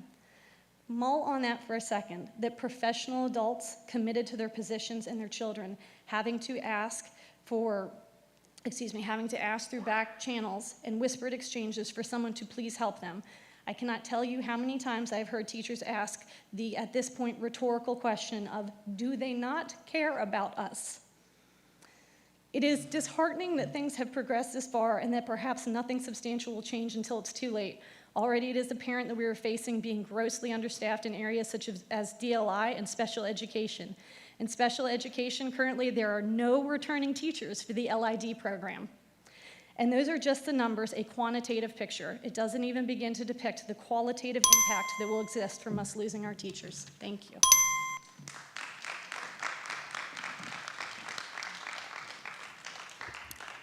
Thank you. Next, we have Corey Pringle, and after that, Kimberly Culver.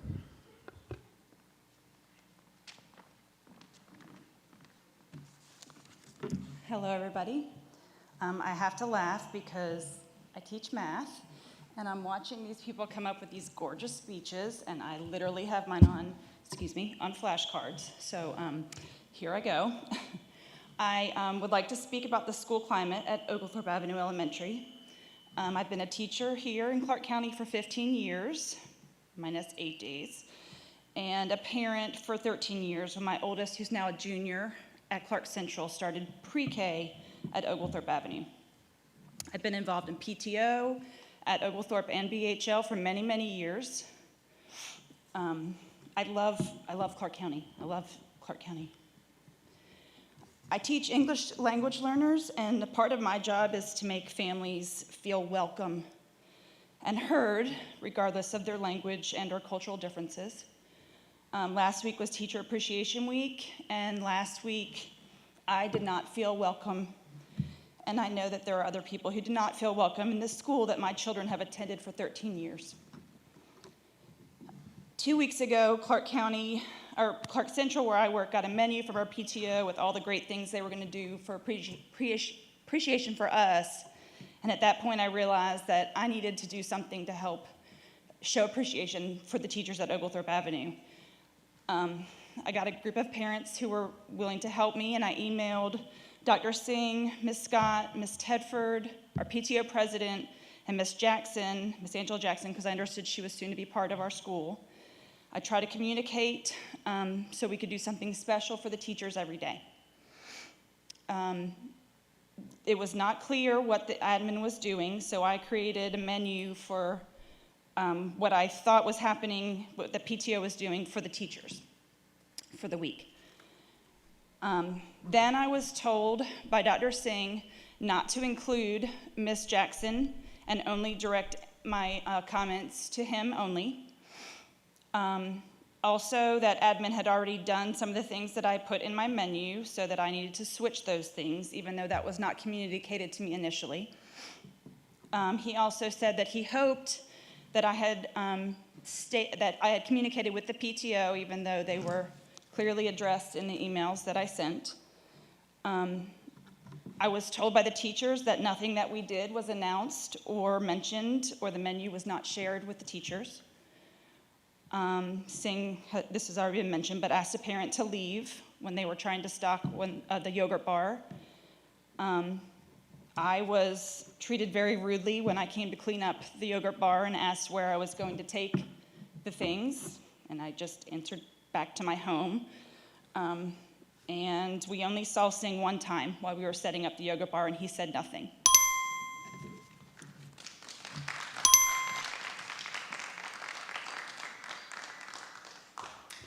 Can we ask people to refrain from calling names? That gets personal, and it is a violation of our policy.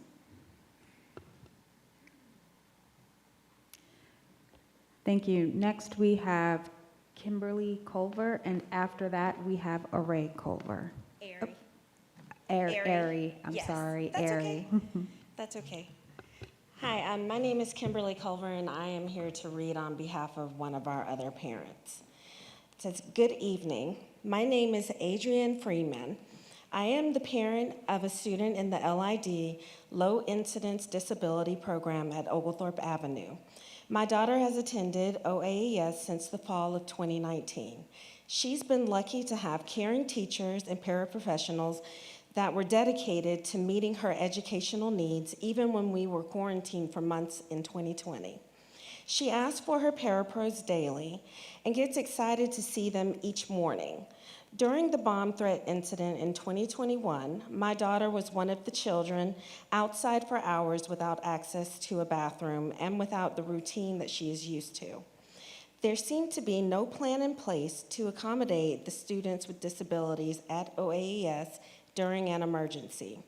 The lack of a plan was unacceptable then, and it is my understanding that it has only been addressed within the last month, meaning there was no plan for several months after the bomb threat. The terrible atmosphere created by the principal at OAES, and now apparently condoned by the district administration, is forcing dedicated SPED and LID teams to leave OAES. I was heartbroken to learn that the teacher who was excited to have my daughter in her class next year has been reassigned to another school. The teacher personally reached out to tell me how sad she was to not have my daughter next year. The faces that have become familiar and beloved to my daughter will not be there to greet and guide her next year. Routine is helpful for all kids, but especially for my daughter. Next year's team won't know her quirks and preferences. They won't know what motivates her to learn and how to tap into her potential. The upheaval in staff caused by the administration is unacceptable, and I am asking that the board take a deeper look at what is happening in our school. For my daughter's sake and for the district's sake, OAES is hemorrhaging dedicated and talented teachers that cannot easily be replaced with fresh college graduates. And there was also a parent who spoke to me right before I came on here, whose son was in that classroom that was left in the building during the bomb threat, and she only today found out that her son was left in the building, and she's pretty upset about that. I wonder, why haven't the parents at least been told that this occurred? Thank you.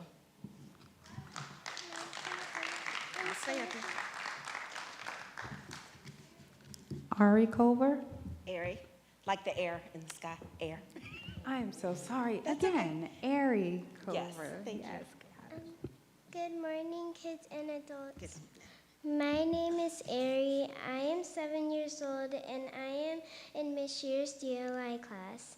I know that some of us are here to speak about Dr. Singh, the principal. I just want to share a couple of things with you. Last Friday, I had gone to get some breakfast from the lunchroom. when I was on my way back to my mom in the PL room, I saw Dr. Singh. He walked up to me and asked me where my book bag was. I said my book bag was in the with my mom in the PL room. And then he said in that very kind voice for me to get my book bag and go to class. After he said it, he saw that I was upset, but he seemed not to care. I am also sad that the teachers for 3rd grade DLI won't be there next year. Thank you.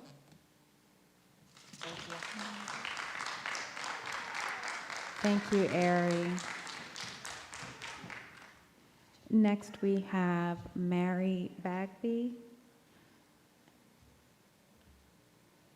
Mary Bagby, and after that, we have Marianne Axon.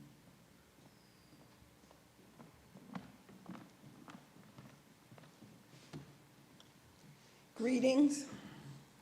Allah not, the Holy Spirit bear me witness, and the records that the Board of Education have from the last couple of years will bear record what I am about to say. The school board should not consider selling West Broad Street School to Land Trust. This came up a few years ago. This was some of the reasons why Dr. Means was disposed of. That school belongs to our children, and it should stay that way for the children. Now, the board should be considering and take caution the way they vote, because you wouldn't want to have a lawsuit and have the school, the company that came down here before, Advanced Ed, to come down here and investigate again. Now, there are those on the board that should not vote at all. They should recuse themselves because of affiliations with Land Trust. It is a conflict of interest, abuse of discretion that could bring a lawsuit against you. And so I say that Tawana Maddox, and I'm not attacking, I'm making facts. Tawana Maddox and Pat Yeager and Karina Gallagher should abstain and recuse themselves from voting if it should come up again that Land Trust is planning to purchase our school. It should not be so. They cannot do it because they have affiliations. One has a house with them, one works for them, and one was actually on the board. And Ms. Yeager recused herself from the last time. Can we pause the time, please? Ms. Bagby, could Yes. I ask you to refrain from identifying individuals? I'm not trying to attack, because, I understand, but see, if it's they part of vote our and the people policy. don't know what their affiliation is. I understand. Okay, but It's that's just why I part of said our that. policy. Please refrain from identifying. Transparency. I'm not attacking, I'm stating facts, and your records will show it from the last time they voted to take our school away from our children and give it to Land Trust. It's already documented that those three should not vote, okay? So I'm not attacking, I'm stating facts, because if the people don't know who's aligned with someone, and when they vote, there's no discretion, there's no transparency. That's what I'm trying to get at. That's what I want. I want everybody up there to consider.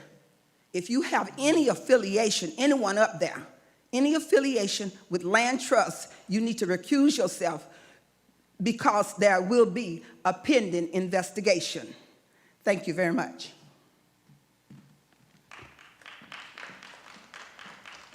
Thank you. Next, we have Marianne Axum, and after that, we have Kathleen Falk.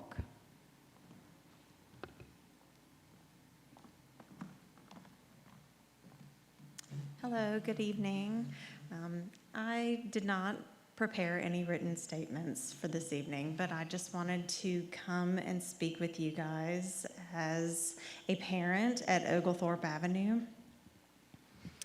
As you all know, we've had a lot of issues over the past year, and I just wanted to express how frustrating and demoralizing it can be for the parents who regularly show up for these meetings and regularly communicate to the administration and to the board, and to have so many of our frustrations brushed aside and, for lack of a better word, we feel ignored. We all have busy lives. I know you all have busy lives.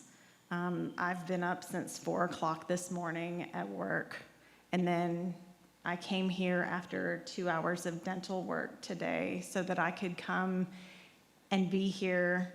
I didn't want to miss this.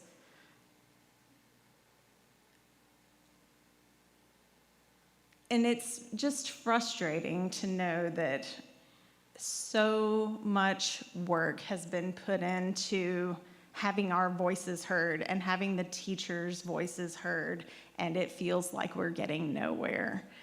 It should not take this much work to feel recognized and to feel heard. So I'm here once again, and I feel like I will continue to be here, but I just want to express once more that it shouldn't take this much effort to feel recognized and heard. Thank you.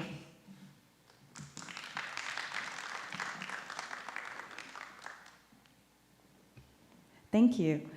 Next, we have Kathleen Falk, and after, we have our final comment from Dexter Fisher.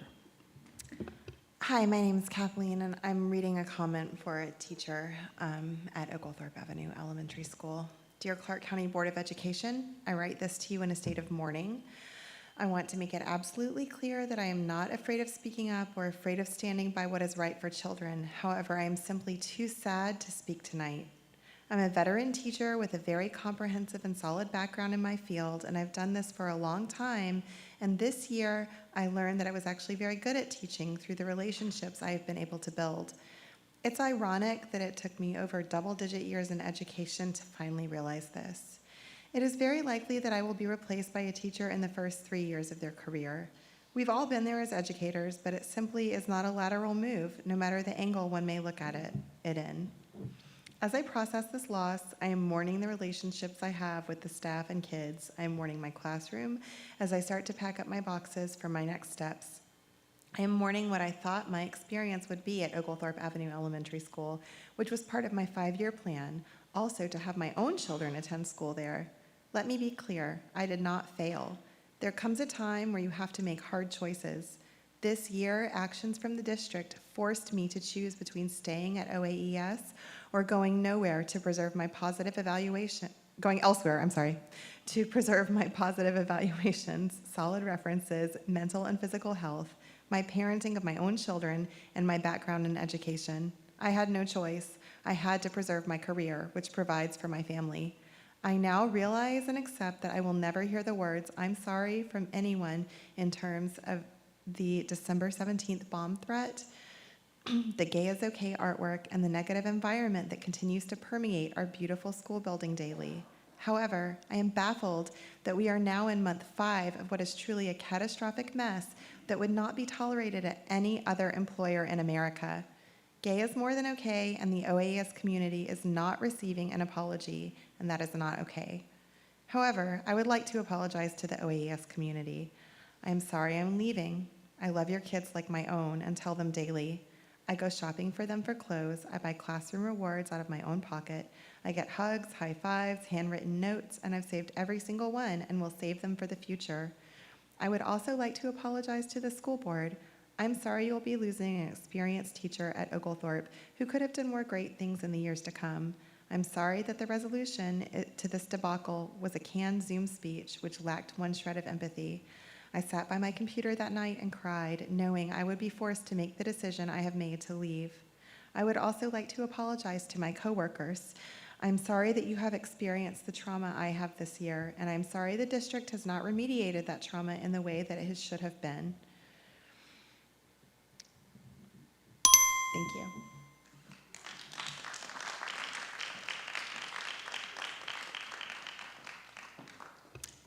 And Dexter Fisher. Thank you.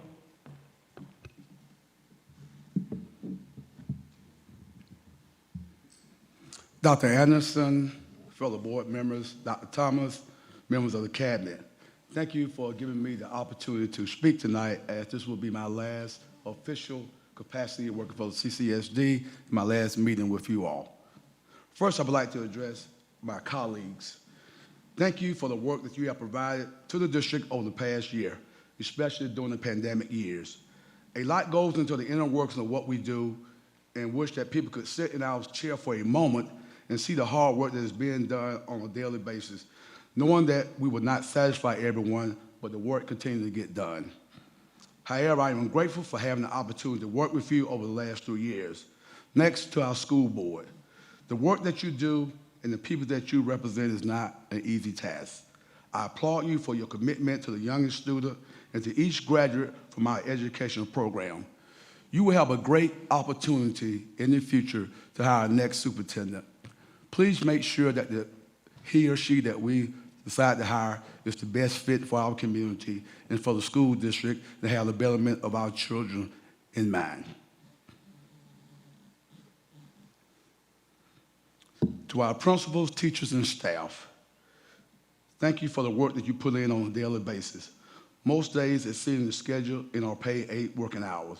I have seen the devotion that you provide to our students and want you to know that we appreciate all that you do. To our district services staff, you all are the best. If not for our custodians, bus drivers, food nutrition workers, IT, plant services, public safety, and our SPLOSH department in the district, we would not be able to function without your individual areas or expertise. We are indebted to you for your hard work and dedication. Thank you for all you do and what you have done and will continue to do for the betterment of CCSD. Finally, to the Athens community, thank you for your continued support to the district. All our employees work hard to ensure that we provide a quality education to each student. CCSD welcomes your suggestions, ideas, and even criticism. We are not perfect, but I can assure you that we will not find more dedicated employees, those within the CCSD family. Please continue to support the educators, support staff, because in essence, this is our CCSD and we can only make it work. Thank you for your time and for your opportunity to have worked for CCSD. I'm a proud member of this organization, a proud member of Athens Clarke County community, and we're gonna go and do great things in the future. Thank you.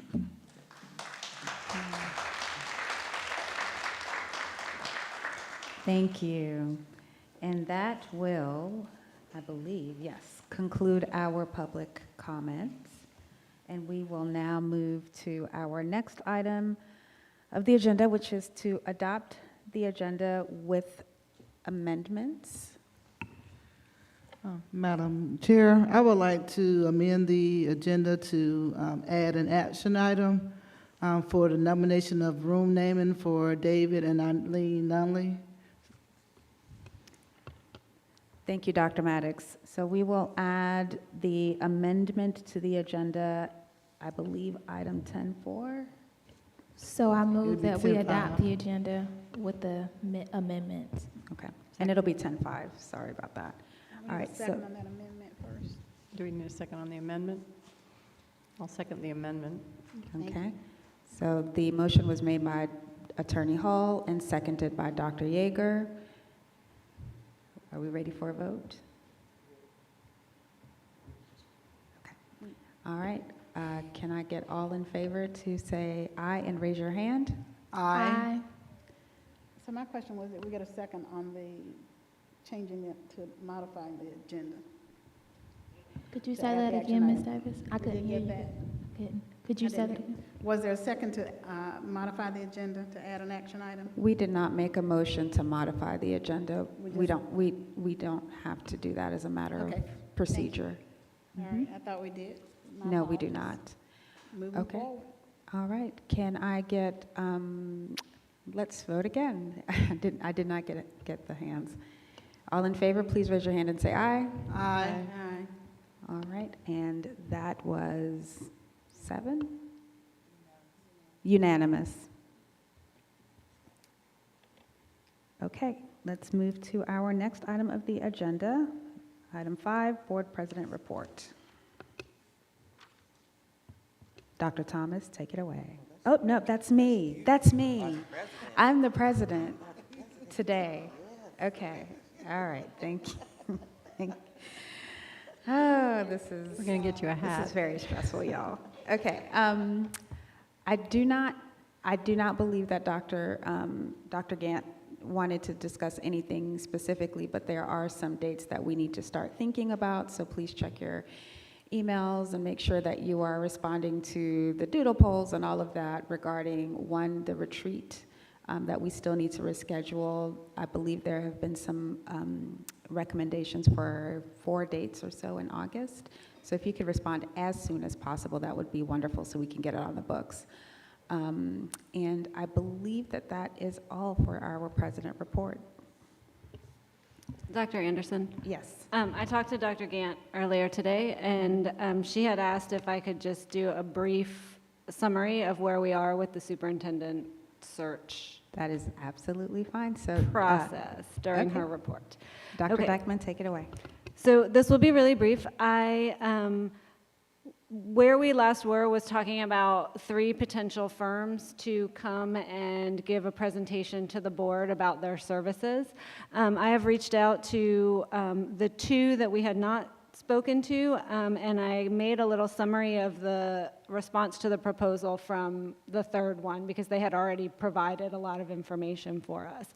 And all of that is in the document that we started called Superintendent Search 2022. So the notes about all 3 are in there. Just briefly, the GSBA and the Carl Vinson Institute, in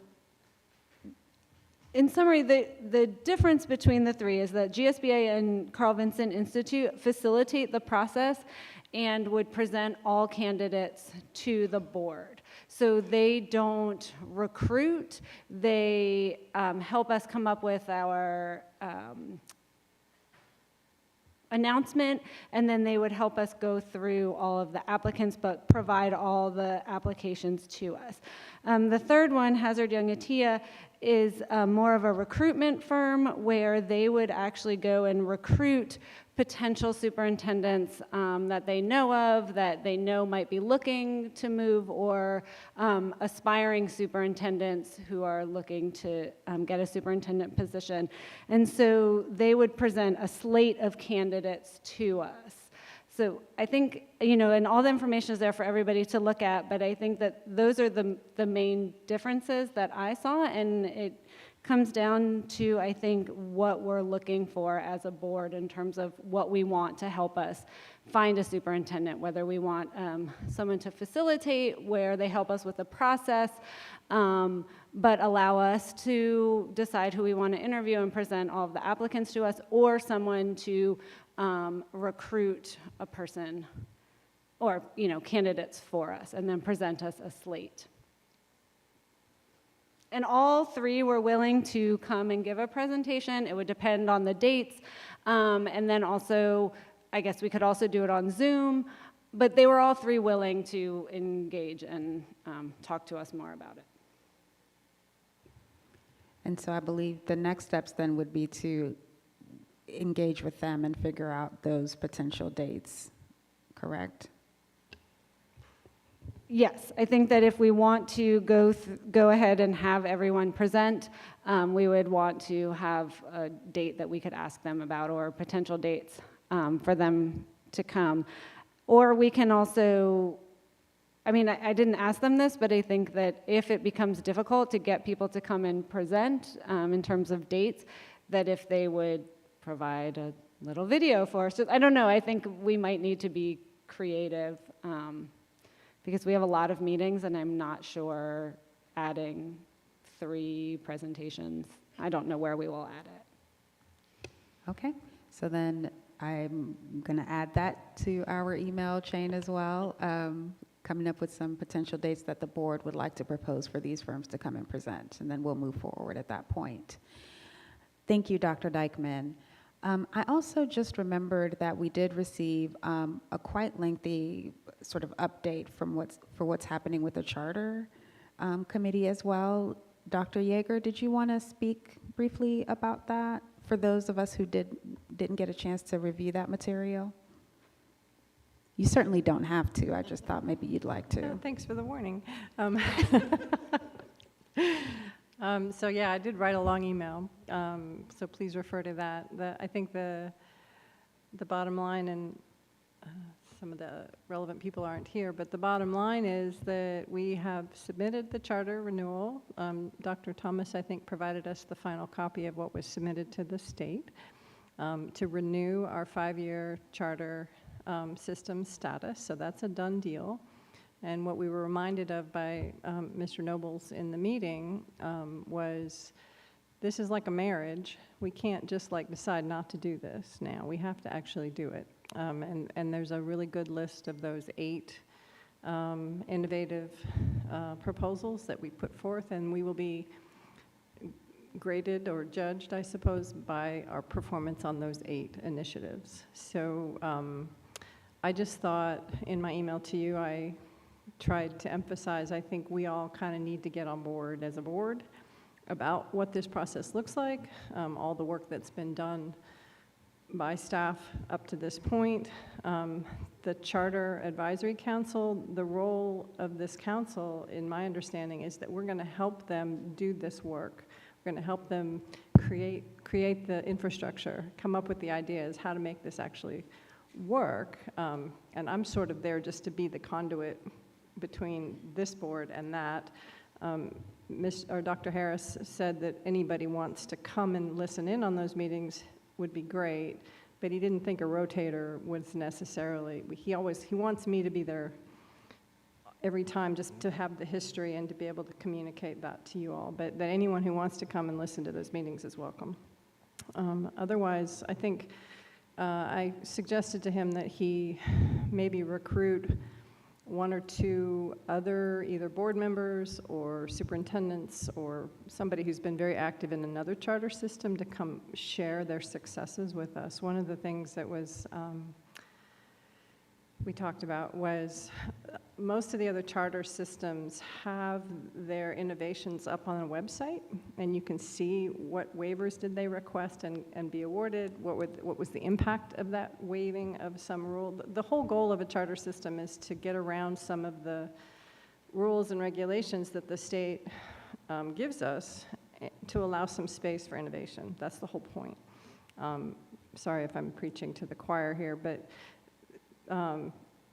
the goal is to try to come up with very creative solutions that may or may not fit within the constraints and then request waivers for them. And so there's the state laws and the state Board of Education policies, and then there's our own policies. So there's several different levels here.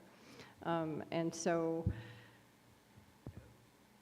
the council is going to help them create the mechanisms, but I wanted us to think about as a board, how can we help facilitate?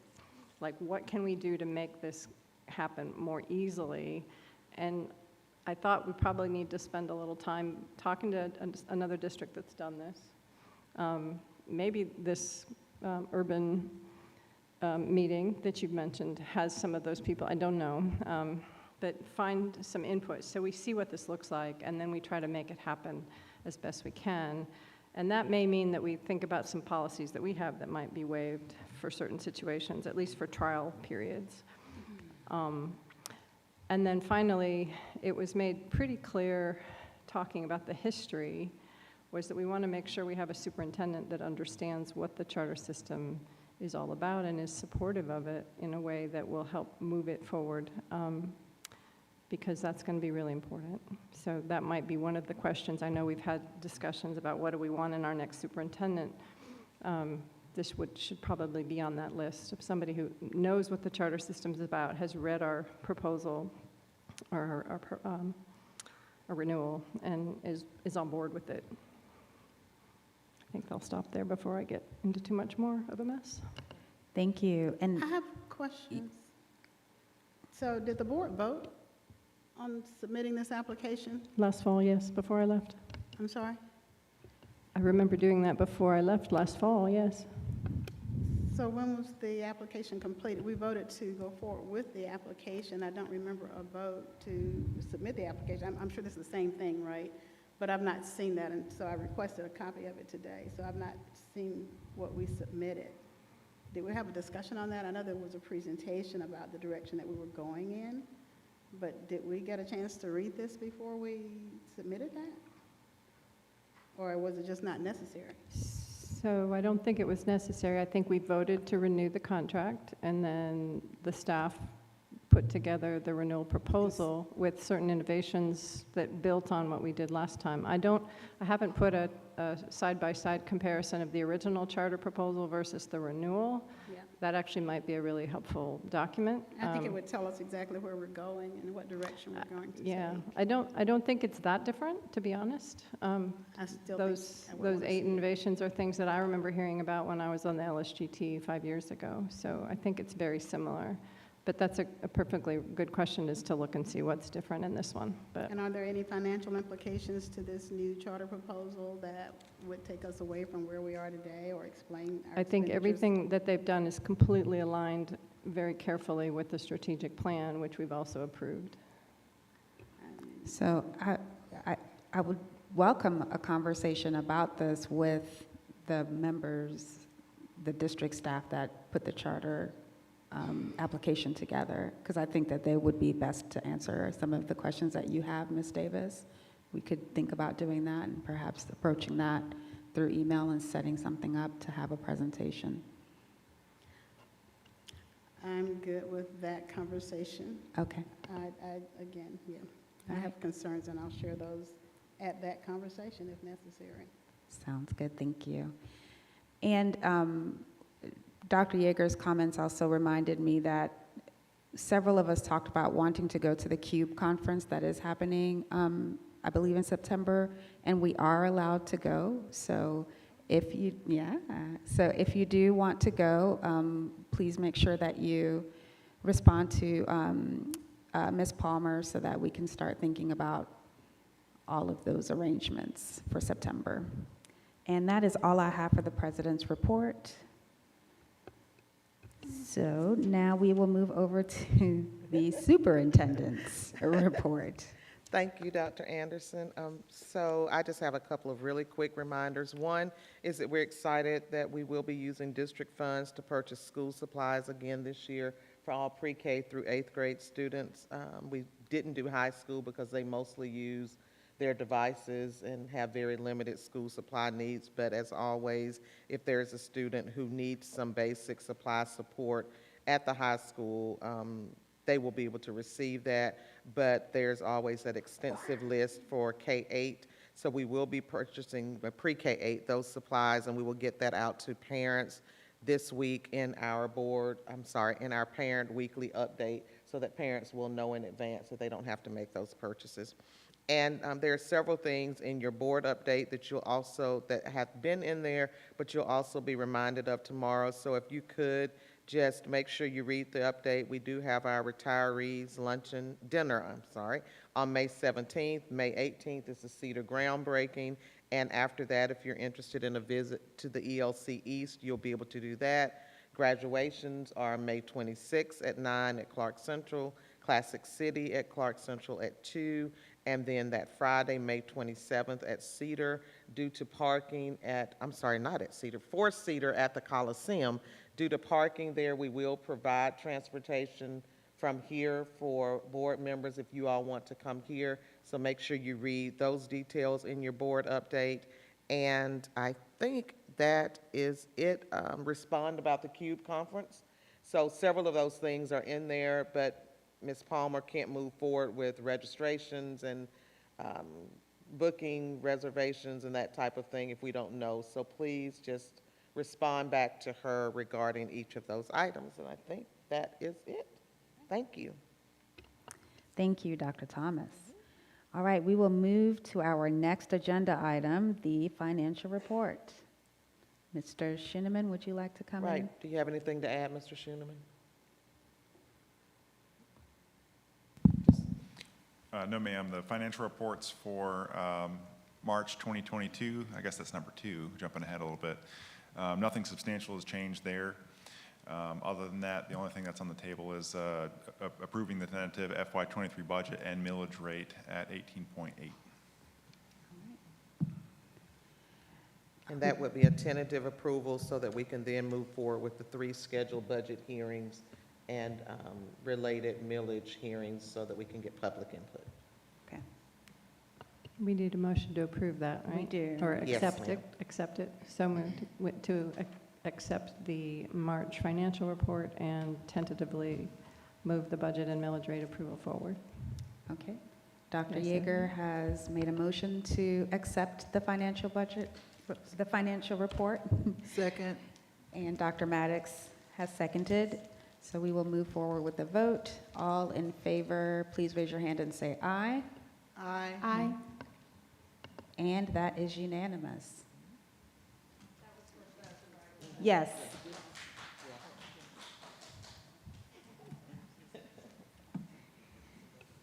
Somebody's really excited about the financial report. Okay. All right, we will move forward with item number 8, the personnel recommendations. Yes, and I know those job descriptions were there for the nurse assistants. If you would like, I would recommend that we approve items 1, 3, and 4, the personnel report, the personnel board report addendum, and the contract list, since those are all updates to personnel or new contracts that have been issued. And then if you wanted to take the job description as a separate recommendation, then we could do that. But 1, 3, and 4 could go together. Okay. Let me just ask really quickly for the board members, do we want to take out item number 2 as a separate vote, or are we okay voting for all of those items together? I'm okay. You're okay, let's do Okay, it. then, Thank you. all right, fantastic. 1, 2, 3, I and got a question. Oops, yes, ma'am. Were there any changes to the personnel? Were there any amendments? The only changes would have been anything that was in the addendum those were new ones were added in the addendum. Mhm. Contract list was updated and the addendum. Yes, ma'am. But those have been, when did you put the addendum on, Ms. Palmer? They've been on for a while. Since Wednesday? Wednesday were updated with the addendum list, just to keep current with anything that's come on. Okay, fantastic. So we are going to go ahead and move forward with a call for a vote for items in agenda item number 8 for the personnel board report, job descriptions, personnel board report addendum, and the contract list. So moved. All right, Attorney Hall has made the motion. Second. Dr. Dykeman has seconded that motion, and let's move forward with the vote. All in favor, please raise your hand and say aye. Aye. Okay, I see unanimous. Thank you. All right, moving down to item number 9, the consent agenda. I do notice that items were removed from the consent agenda, so those will be discussed separately. So at this point, we have an agreement to go ahead and move forward with a vote for the consent agenda. Do I need to list these out loud? I don't have to? Okay, fantastic. I move that we approve items 1 through 11 on the consent agenda. Okay, Dr. Yeager has made a motion that we approve. Second. And Dr. Maddox has seconded the motion. Can I go ahead? There is a question on the, are there any questions on the floor? Okay, fantastic. We will move forward with a vote. All in favor, please raise your hand and say aye. Aye. Wonderful, that is a unanimous vote. Consent agenda approved. I know, this is good. All right, we will now move down to item number 10. We've got 4 discussion items on the floor. Let's start with number 1. Are there any thoughts or opinions on the approval or comments on the approval of curriculum resource adoption? At the work session, I had the question of whether or not the superintendent was able to review the resources, and so is there an update on that? No, I thought that at the meeting we had talked about a policy change regarding superintendent review. Right now, the process is that we have content specialists who then work with teacher specialists for each grade level and content to review our resources, and then they make a recommendation back based on that. And I know we did discuss that moving to policy, which I think will warrant a lot of interesting discussion. But I have not, I've reviewed their recommendation, but I cannot say that I have in detail reviewed the curriculum material. Thank you. Yes, ma'am. Are there any other comments? Questions?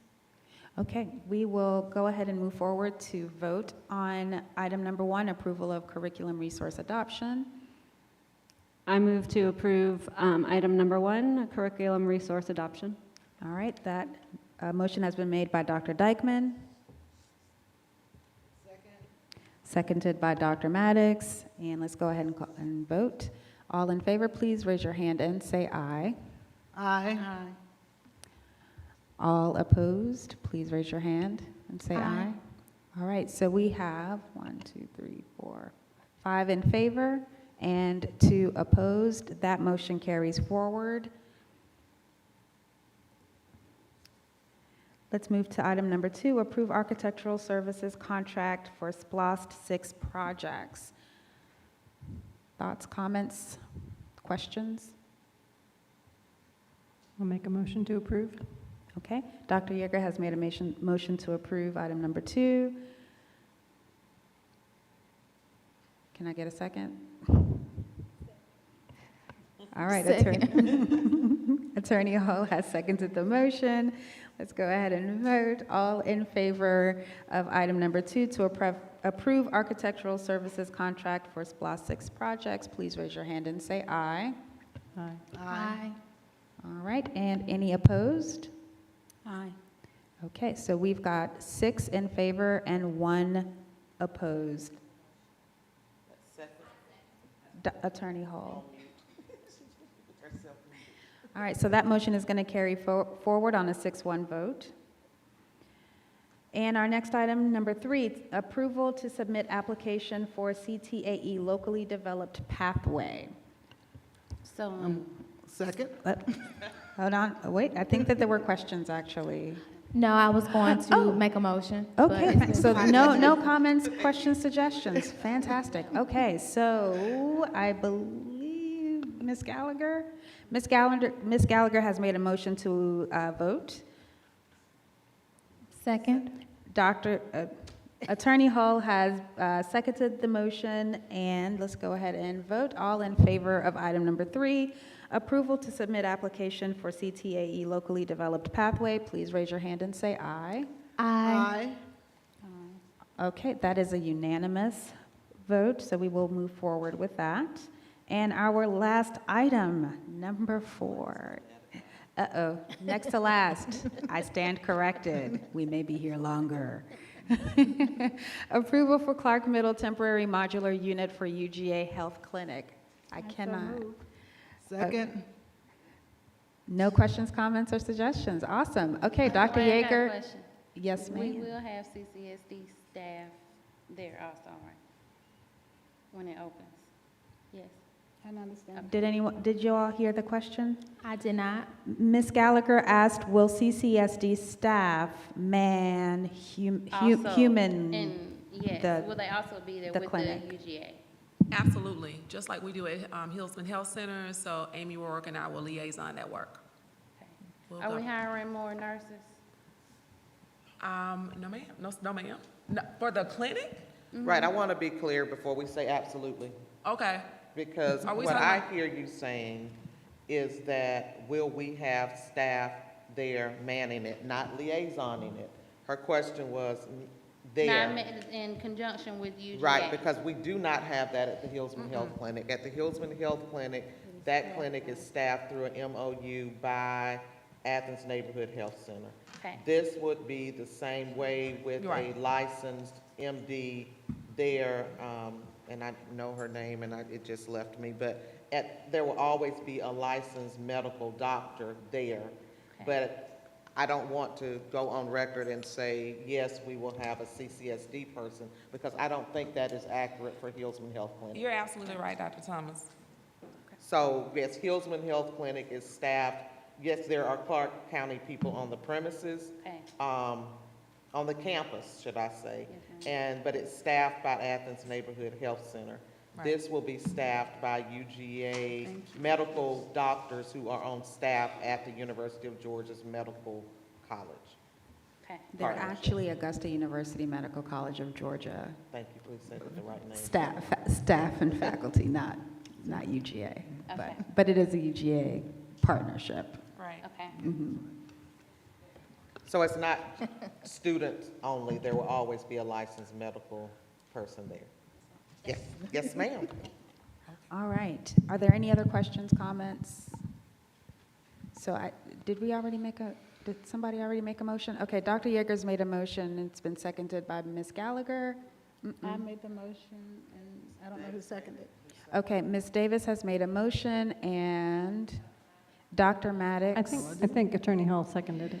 Woo, Attorney Hall seconded the motion. I must have been But I'm asleep at happy the to wheel. do whatever. Okay, it's just been excited. made and seconded.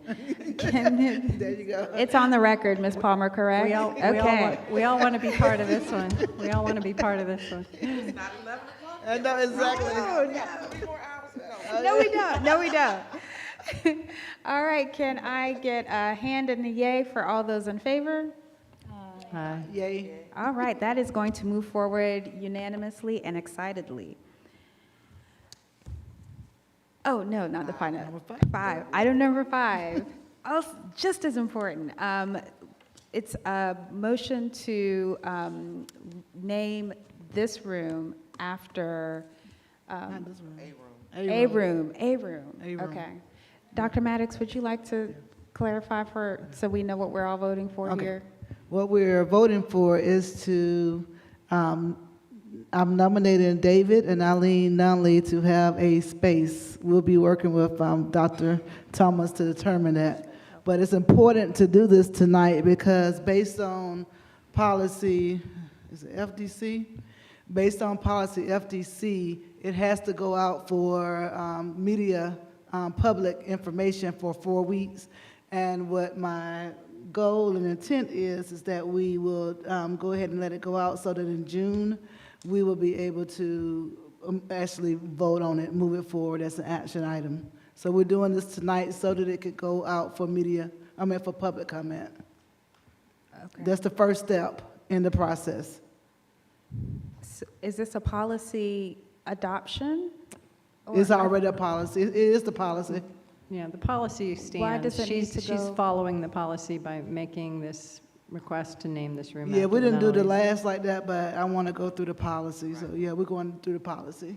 Okay. Yeah, we suspended the rules the last time. So that's Understood. probably why you're confused. Okay. So I do have a question, and I may just be confused. I thought the discussion or the process would be for naming that each board member would put forth the candidate, and then we would have a discussion and make a collective decision. That may have changed, but I don't know, so I just want clarity. No, there are two different things. We have the Hall of Fame that's coming up. So for the Hall of Fame, each board member, there's a Google Doc that I sent out. So each board member will submit a name, for the Hall of Fame that we'll be voting on in, August is not July. We don't have a meeting in July. It's August, in August. And so the other thing is something that we talked about last year, I had nominated that David and Eileen Nunley, name be placed on a space in this building. But with the prior naming, we suspended the rules. So I agreed to go through the actual process. So the first step, and as it states, a board member can nominate 2 people. So that's one of my nominees. I'm just not clear on why this needs to go out to public comment. It's part of policy FDC. Oh, is that okay. In order to allow for maximum public input, the following guidelines should be followed, blah, blah, blah, blah, blah. Okay. So is there some other narrative that goes with this so that people will know why you're making that nomination? Wasn't there a write-up or something that you provided or? Yeah, I provided the write-up last year, basically because these are past educators who their work still continues today as, in addition to being educators, Mr. Nunley, he founded the Athens Area Human Relation Council, where they continue to give scholarships out to many of our children today. And even in his legacy, way before that, he helped a lot of people in the 60s and 70s to black students go to college, my parents' age. And so he does exactly what we would, he's a role model for what we would consider for someone being honored for this type of award. And what happened at that discussion is that we had a consensus that everyone said that they agreed that it would be no problem once it was brought to this point. Okay. All right, so what we're doing now then is we are voting to move this forward for public comment so that we can officially vote on identifying a space in this building to name after them in August's meeting, since we will not have a July meeting. That's correct, and it's been put on the screen.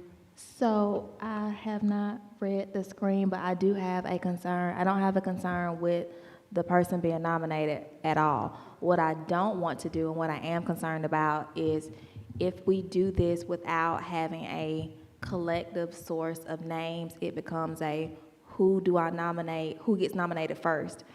If I nominate my two people before all the spaces are up, then they get named, if that makes sense. So I do not want us to create a procedure where a person is nominated and they're automatically voted on because I feel like there may be limited spaces to do that. And so that is my only hesitation and concern with moving forward without there being an opportunity for several people before we name a space, since we have a finite number of spaces. So that's my only concern. But I want to be very clear, I don't have any concern about naming the space after that person. I understand. Maybe we need to go back and go through submit, the change through the policy committee and follow that process of changing the policy, because that's how it stands like right now. Yeah, I think the policy says, assumes there's lots of rooms that could be named after lots of people. And yeah, this is one building. They're named and renamed and unnamed. I mean, so there's a kind of a flux. It seems like the naming or renaming of a facility will be given to the media for public information. Each board member can submit no more than 2 names to be placed into nomination. The nomination period will not exceed 4 weeks. I did notice that. Or is our next meeting within 4 weeks? It doesn't. Unlike policy, it's not minimum 4 weeks, it's maximum 4 weeks. Oh, okay. So is this the nomination period now that we're establishing? I think tonight would be the start of the nomination period. She's nominating him. Okay, So thank you. others may submit names for nomination. That in the provides the clarity interim. that I needed. So we're not voting to name a space tonight, we're voting to add a name to the nomination list that we come back and collectively discuss and vote on. Is that clear? Is that what the understanding is? I think the understanding. Attorney Pruitt has. Yeah, please. Thank Right. you. So Come on, Michael. The policy has 2 periods. You begin by identifying the room or building or whatever it is that you want to name. Then you put that out to the media, information for not to exceed 4 weeks. Each board member can submit no more than 2 names. When that nomination period, not to exceed 4 weeks, is over, then you publish the names and it lays on the table for another 4 weeks, after which you vote. I think this is probably why this policy's never been followed, and all namings have been by suspension of the rules. We might want to consider that. Well, no, I thank you, because that makes total sense. That alleviates the concern that I had if we were to follow the policy. So thank you for that clarity, because it did help. So I have no more questions, and I'm ready to call a vote if you are, Madam Vice Chair. Sorry, now I have a question. If this is the period where this is a nomination going on to a potential list of nominations, does it even require us to vote on Dr. Maddox's nomination? Not yet. Right. The the only two votes you can do tonight are to suspend the rules and modify this somehow, or to initiate placing it in the media that you have identified a facility, building, room that you want named, and set your period for submitting nominations. Okay, so the way that I understand it right now is we do not have to vote on anything, so there is no item 5 to vote for. What we are now doing is putting a notice out to each other that in addition to the 2 individuals that have been identified by Dr. Maddox, other members of the board are now allowed to put forward their own names, not to exceed 2, at which point we will put this information out to the public once a room has been identified, because I do not believe a room has even been identified at this point. So those are the 2 things that we will do. So if you're going to follow the policy, you'll need to vote tonight on 2 things. 1, what the room or building is, and 2, what the period not to exceed 4 weeks is going to be. We do not have a room, so we can't. Yeah, I mean, shall not name a new facility, unnamed facility, or facility until it's been placed. So yeah, I mean, it's, you have the facility first, and then you initiate this procedure for getting names and then choosing one. Since we do not have a room identified, we are not following procedure if we vote tonight. So again, what we're doing right now is we're putting a notice out to each other that we are going to begin this process of identifying 2 names maximum for each board member, and then thinking through what this room is going to be, working with Dr. Thomas and her staff to think through what this room is going to be. And then at that point, we can have a discussion about voting at our next meeting about it. So right now, this is just a notification to make these 2 decisions. Okay.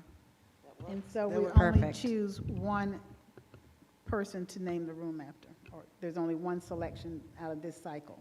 Is that right? There's 2 names that we can select for this cycle according to the policy. Okay, very good. Mhm. But there's a potential list of 18 people, potentially, okay? Good Lord. All right, but we've got 2 to start with. Okay. Next item. I move that we adjourn. Second.